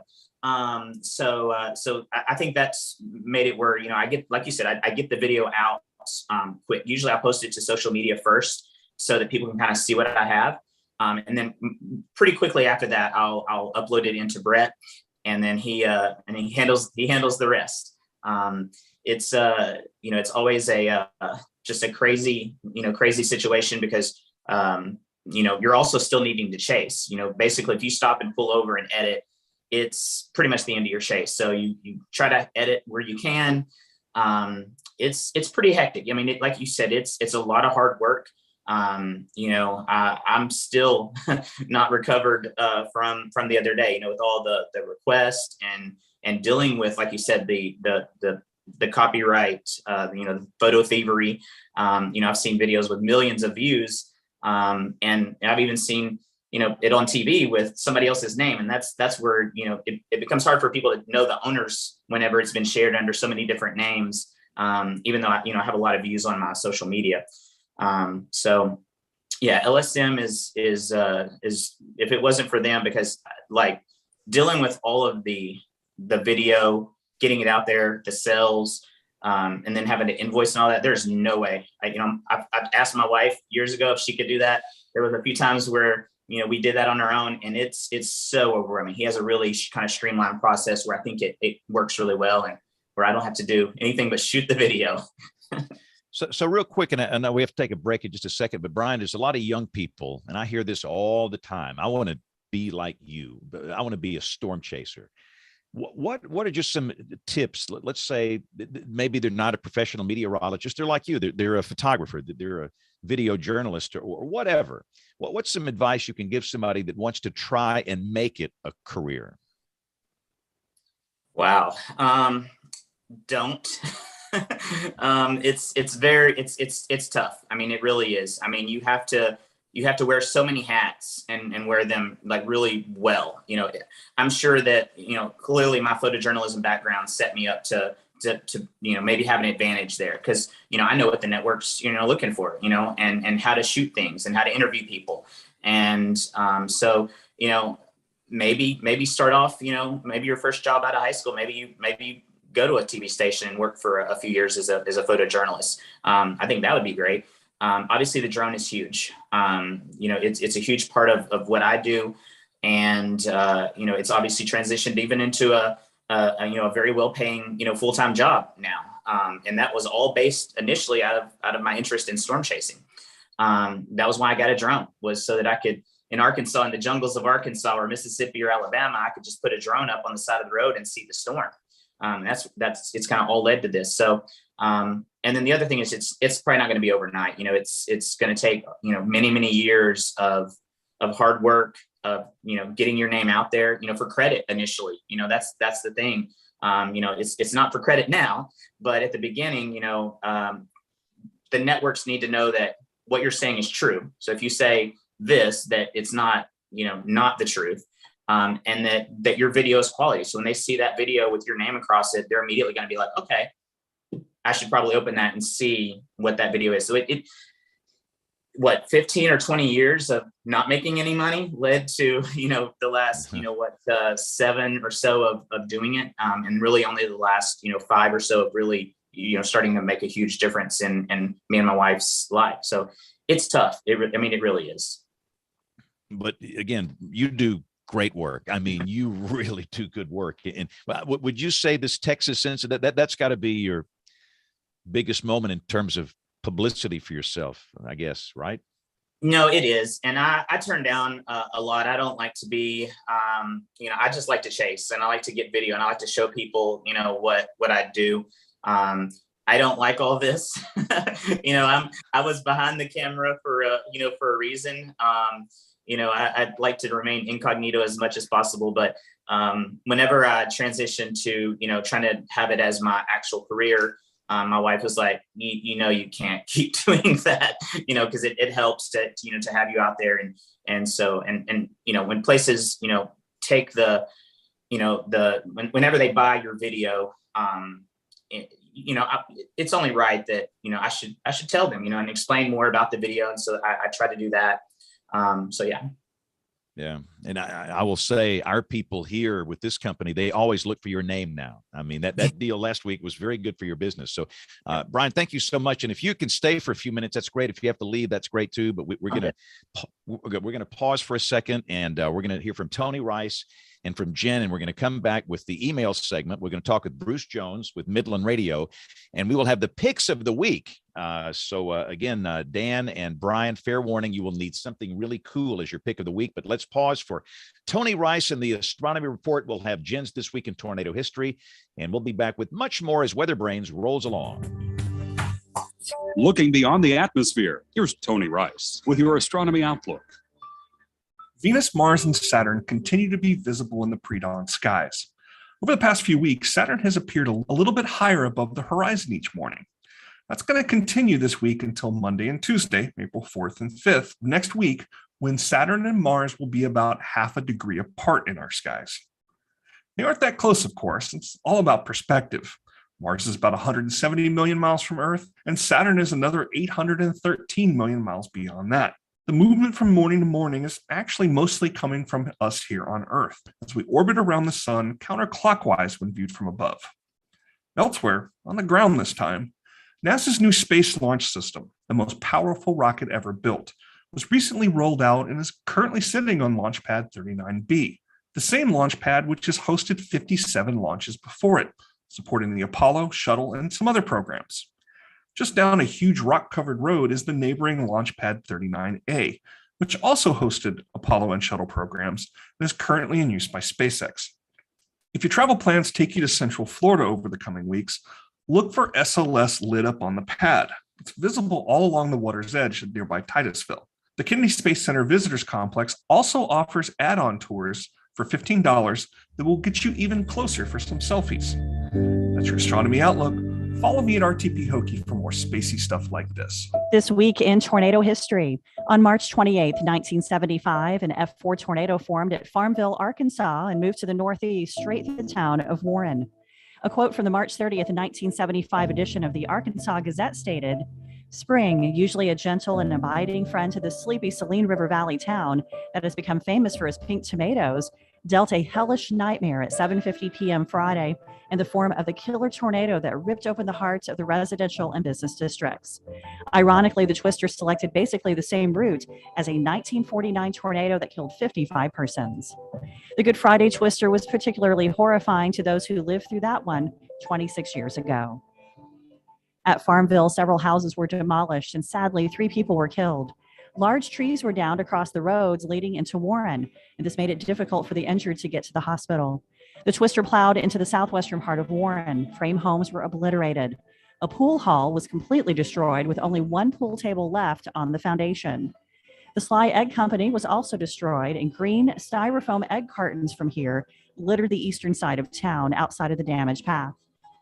Continuing northeast into the heart of town, it smashed through the Pollock Corporation, a major employer in the city.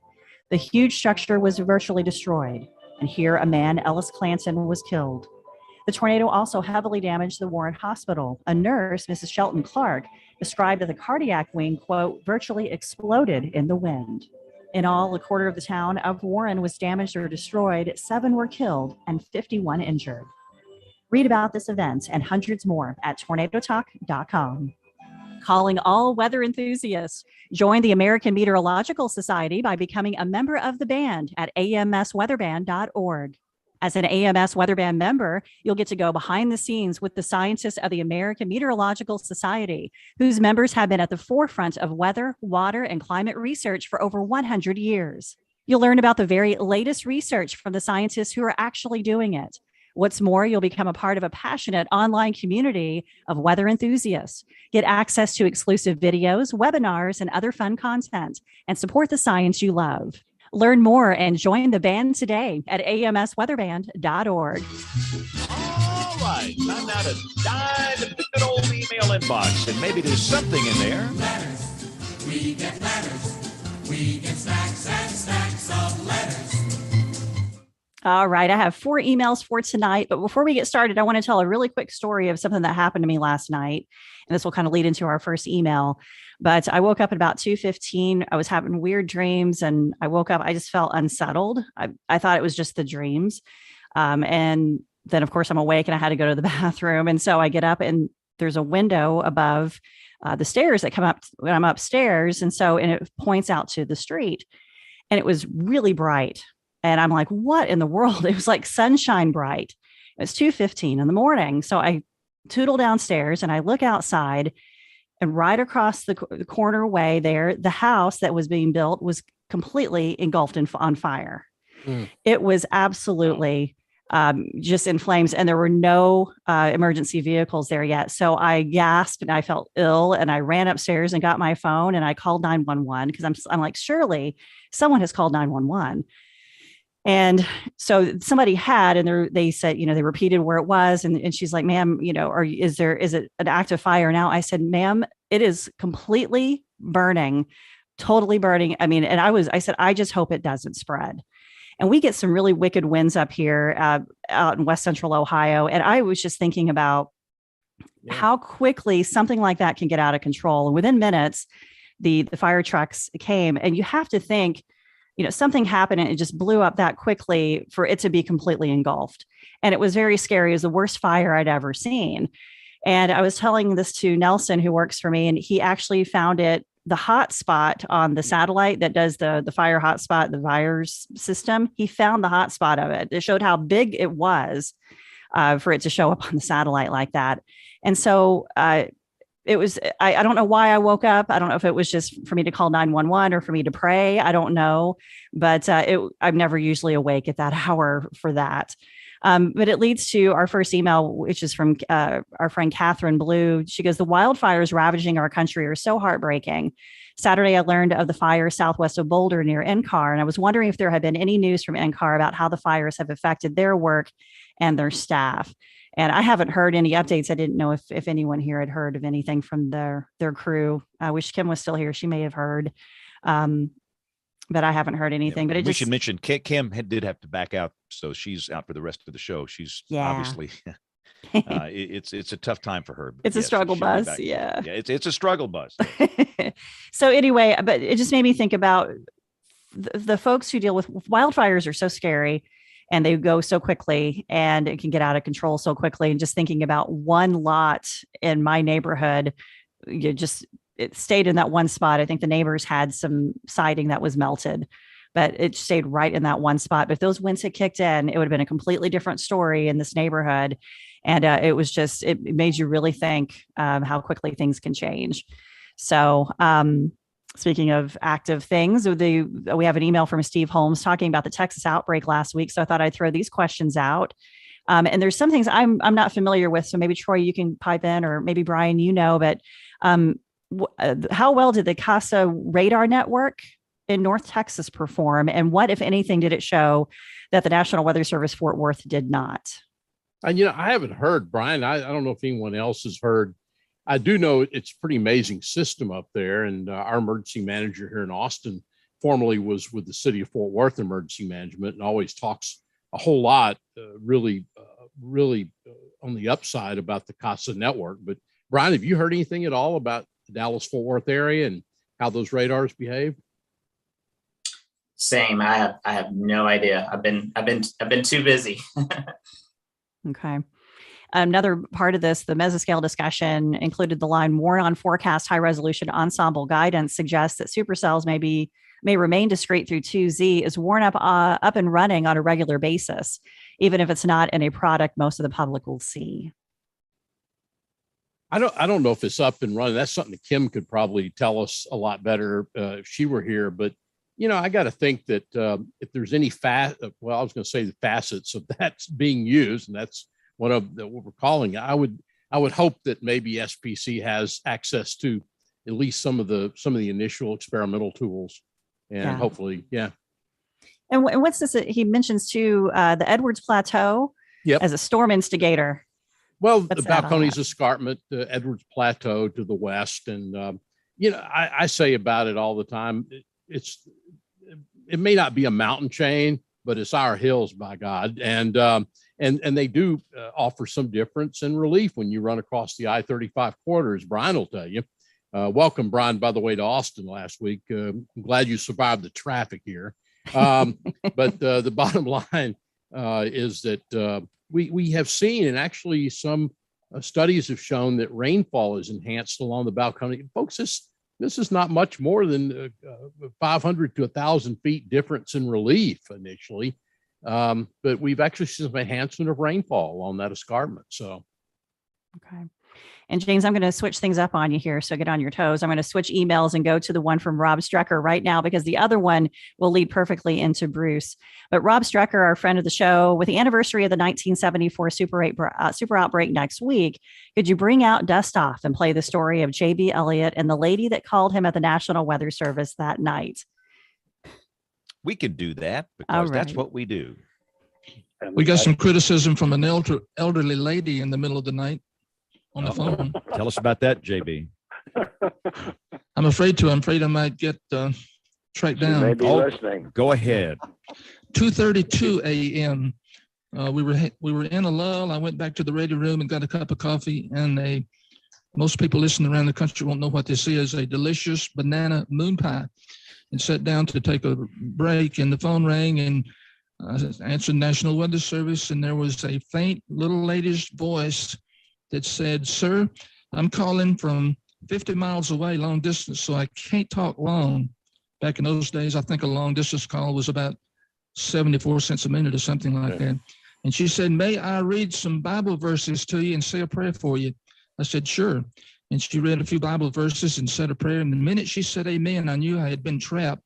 She lit into me and chewed me out completely. And he said, "You guys up there in Birmingham are keeping the entire state awake tonight, and God is going to deal with you harshly." And then she said, "When you get to heaven, if you get to heaven, God is going to deal with you because of the very things you guys were doing this night." By then, I was totally exhausted, just about ready to drop out of my chair. And I don't know why I said it, but I said, "Lady, if you don't get off the phone immediately, I'm going over to my super powerful radar, pick out the strongest thunderstorm in the state, and reroute it right across your house." Neat. and all I heard after that was, "Oh my God," click. Wonder where she is today. That's the true story. True story. Oh, wow. That's amazing. And so Rob bought some moon pies in honor of that. He sent us a picture of it. So we have one more email, and this is from Ellen and Jerry Bloomfield. "I've been listening to WeatherBrains since about episode 67, I think, and I want to thank you for the Midland coupon code. Our old weather radio was analog, and we were able to not only replace our existing weather radio, but also bought a portable one for travel. It will be nice to not be woken up by a warning for Rockford, Illinois, 50 miles to the west. Where we live, we can practically throw a rock across the state line into Wisconsin and turn and throw one into Lake Michigan. When I was in third grade, I was huddled in a bathroom during a tornado warning. It was the super outbreak that left a huge impression on me, despite the fact it would later go and get my master's degree in geology. Your crew has taught me a lot about severe weather. Because of you, we have a plan to evacuate our dogs and us to a safe place and know what a wall cloud looks like. I've seen 3 in person now, and luckily all at a distance. Once again, my husband and I thank you for the fun, knowledge, and of course, the coupon code." And that'll just kind of flow right into Bruce. Exactly. I mean, Bruce, welcome. I'm trying to figure out where you are tonight. I'm in my car. I'm in Guthrie, Oklahoma. I'm heading down to the Oklahoma Emergency Manager Conference in Durant, Oklahoma, down there, Red River, the beautiful Red River Valley. So I'm kind of in between Kansas City and Durant, Oklahoma right now. Wow. I think Rick Smith is at this event, is he not? He probably is. Most of the National Weather Service offices come. So if their office has any coverage at all in the state of Oklahoma, they'll be there. So we'll probably have Tulsa there, Oklahoma City. I think Amarillo office might warn for some of those Oklahoma counties up in the Panhandle up there. So we'll probably have at least 3 offices up there for sure. Yeah.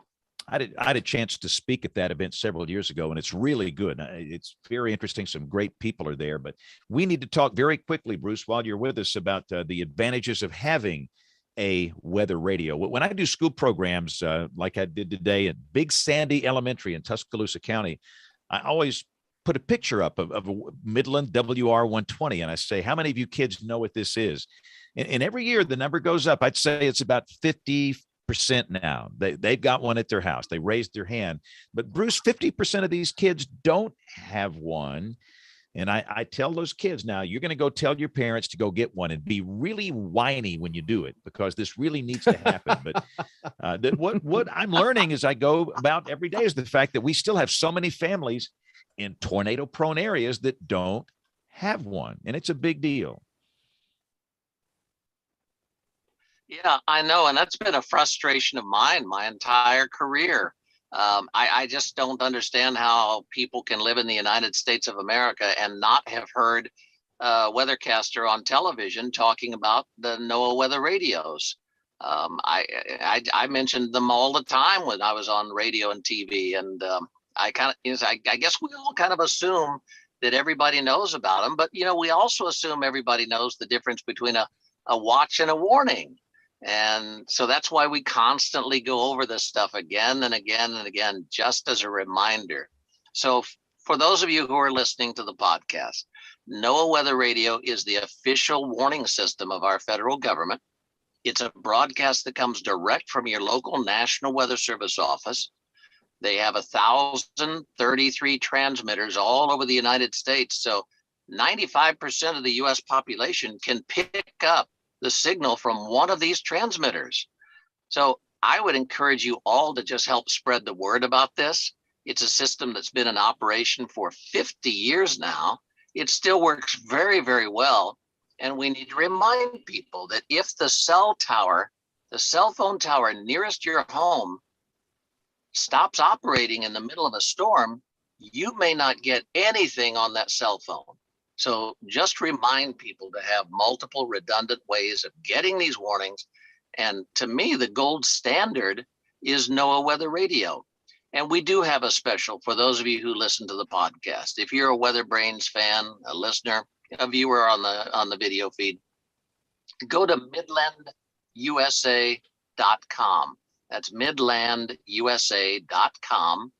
And using the promo code SPAN25, you can get 25% off on a weather radio. And you can buy these as gifts.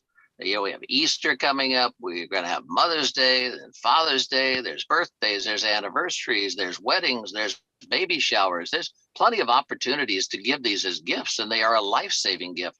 So the promo code is SPAN25, SPANN25. SPANN25 is the promo code that you use at midlandusa.com. And please help us spread the word so that we can help the National Weather Service save more lives and protect more property. James, we actually have a chance for severe weather down in Durant tomorrow night before that system moves on into your neck of the woods. So severe weather season is here. And I encourage everyone who listens to WeatherBrains to please spread the word that everyone needs to have a plan, be prepared, and watch your local TV weather forecasters, because they're a great source of information before, during, and after these storms. Bruce, I was with a group of real estate agents, and I had a lady come up to me and she said that she listens to this show, and she's a weather dweeb, and this conversation because of this chat we have every week, she now gives all of her clients a new NOAA weather radio before they move into their new home, which is, I wish every realtor in America would take that stance. That's goodness gracious, that is a marvelous opportunity. And again, with the promo code, it's free shipping on any orders over $100. You can buy these in bulk, Bruce, and that's just something to think about. The more we get these in families' hands, the better off we're going to be. Well, Bruce, thank you. We'll let you get back on the road here. I know you got a busy couple of days coming up, Bruce, but thank you so much. Always great to hear from you. Thanks, James. Y'all take care now. Okay, thanks a lot, Bruce. Real quickly before picks of the week here, I know we're running a little long tonight. Brian, you going to head out into the tornado zone this week, the severe weather zone? Yeah, I'm not sure about tomorrow, but it does look like I'll be down there on Wednesday. I'm able to rearrange my schedule, so I asked for these days off like last week, hoping that it would work out. So yeah. I mean, where I am now, I'm in Alabama, not Mississippi, but it looks like one of these nighttime QLCS messy convective events, which that's got to be a nightmare for you. At night, a squall line. I mean, that's not easy. No, it is dangerous. Being on wet roads at night is just dangerous. We don't like to chase that kind of stuff, but that happens a lot, as you know, in your area and the South. But also, there's a lot of times where there'll be just that one supercell that'll develop just out ahead of that line, and you have to real quick talk about that Alabama tornado that you got last year. That was riveting, just incredible. Now that one was luck. I had missed out on the earlier tornadoes. I think that were kind of going up towards Birmingham, I believe. And there was just these few cells that were developing. And I'd actually already shot some video of some chicken houses that were destroyed by an earlier tornado. And I saw some cells developing. And I mean, I literally just drove right to it. I mean, it was one of the easiest situations. I actually had the drone in the air for like probably 20 minutes tracking it, and then it crossed the road, and right where I was at, I actually had the drone on the road this time. And there were like power flashes. That was actually the first time that I got really close with the tornado. It happened again in Yazoo a little bit later, but that was the first time that I got a drone that close. And it, seeing literally the trees being thrown around and blown over from that was pretty crazy to see. It's mesmerizing. I mean, it is just, you watch that over and over, and you see something new every time you watch that. So it's just incredible. All right, so let's do picks of the week here because I don't want to run too long. So my pick of the week is the video from today. Did you guys see that the pile up in Pennsylvania on the snow-covered roads up there? Goodness gracious. That was absolutely horrifying. And they just kept on coming, and it was a snow squall. And that's why they had these snow squall warnings. I mean, there was no visibility. You couldn't see anything, and it was just horrible. It was in eastern Pennsylvania today. But again, if you did not see that video, the link will be up on the website, weatherbrains.com. Troy, what's on your mind? What's your pick of the week? I'm going to take a pass tonight, still dealing with last week's stuff. So get the foghorn. Wow. I've not blown this thing in a while. Yep. Wow. All right, Jen, what you got for us? So I have a tweet. The memes were going crazy last night during the Oscars. And my favorite one was from Patrick Allen, who tagged us into, if you did not see, it was Will Smith, of course, smacking Chris Rock for comments. And it was Will Smith are the meteorologists and Chris Rock is the trolls, haters, and know-it-alls. So I thought that was perfect for what we have to deal with. So that's my pick. There's some pretty funny stuff floating around here. All right. So, Dan, we have given you ample time, I hope, to come up with an amazing pick of the week. So go for it. Yes. First of all, I want to say congratulations to my buddy Nathan Jurgensen, who's a meteorologist at the National Weather Service in North Platte. He and his fiancee, Betsy, are getting married this weekend. Yay. And I'm lucky enough to be in the wedding. So excited about that. Mine has nothing to do with weather. It has more to do with life and personal development. Ran across this some time ago, and it's the book, The Four Agreements. Don't know if you've ever read it or seen it yet, but The Four Agreements, very short, very simple, and they're just 4 points that really help you just get better at being better. Agreement number 1 is be impeccable with your word. Say only what you mean. Number 2 is don't take anything personally. Number 3, don't make assumptions. And number 4, always do your best. So James, when you get one of those angry calls or messages in the middle of severe weather coverage, number 2 always works well. That's it. I like it. I like it a lot. I'm going to post that right here on my wall. That's awesome. All right. So Brian, give us a good pick of the week, and you can pick your own accounts if you want to. Anything good, go. I've only seen 3 videos this week. My video, the Will Smith video, and the video that actually you talked about with the just the horrible scene there and with the snow. So that's literally all I've seen. I've been between sleep and work. that's pretty much all I've seen. All right. So let's see. Kim had to drop out. So I think we're going to wrap this up on time. So Brian, for people that want to follow you on the social media channels, kind of give a self plug here, because a lot of people, they see your work, but if you follow him, you're going to get it first on social media. So kind of go through the social media channels that you use. So I usually post to Twitter during the chase and pretty quickly. So if you're in a place where there's severe storms and I'm there, that's the place to be. It's just at Brian Emfinger. I'll usually post longer videos on my Facebook fan page, which is photojournalist Brian Emfinger. And of course, you'll also see it on YouTube and places. But those two, especially Twitter during the event, I'm a lot of times I'm tweeting in real time of things, especially when there's intense stuff going on.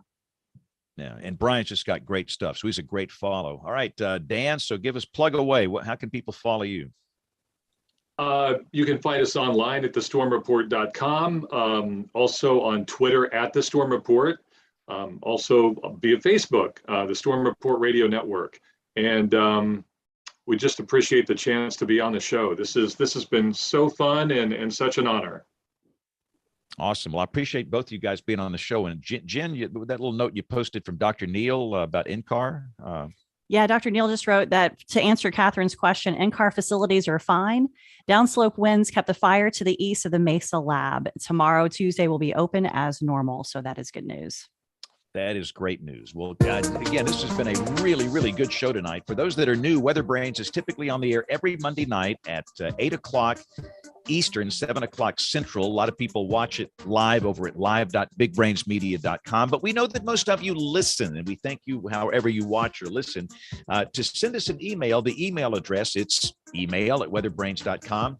The show notes, the picks of the week, everything, it's on the website, weatherbrains.com. So thanks to all of you for being on the show tonight. Thanks for listening. Have a great week, and God bless. We'll see you guys next week. Bye-bye. Thanks, guys. This was a great show. Thank you guys so much. Thank you very much. I really appreciate it. Thank you, Dan and Brian. Thanks for having me. Thank you so much. Thanks. I know you're busy. Bye, Thanks, Brian. You're the Thank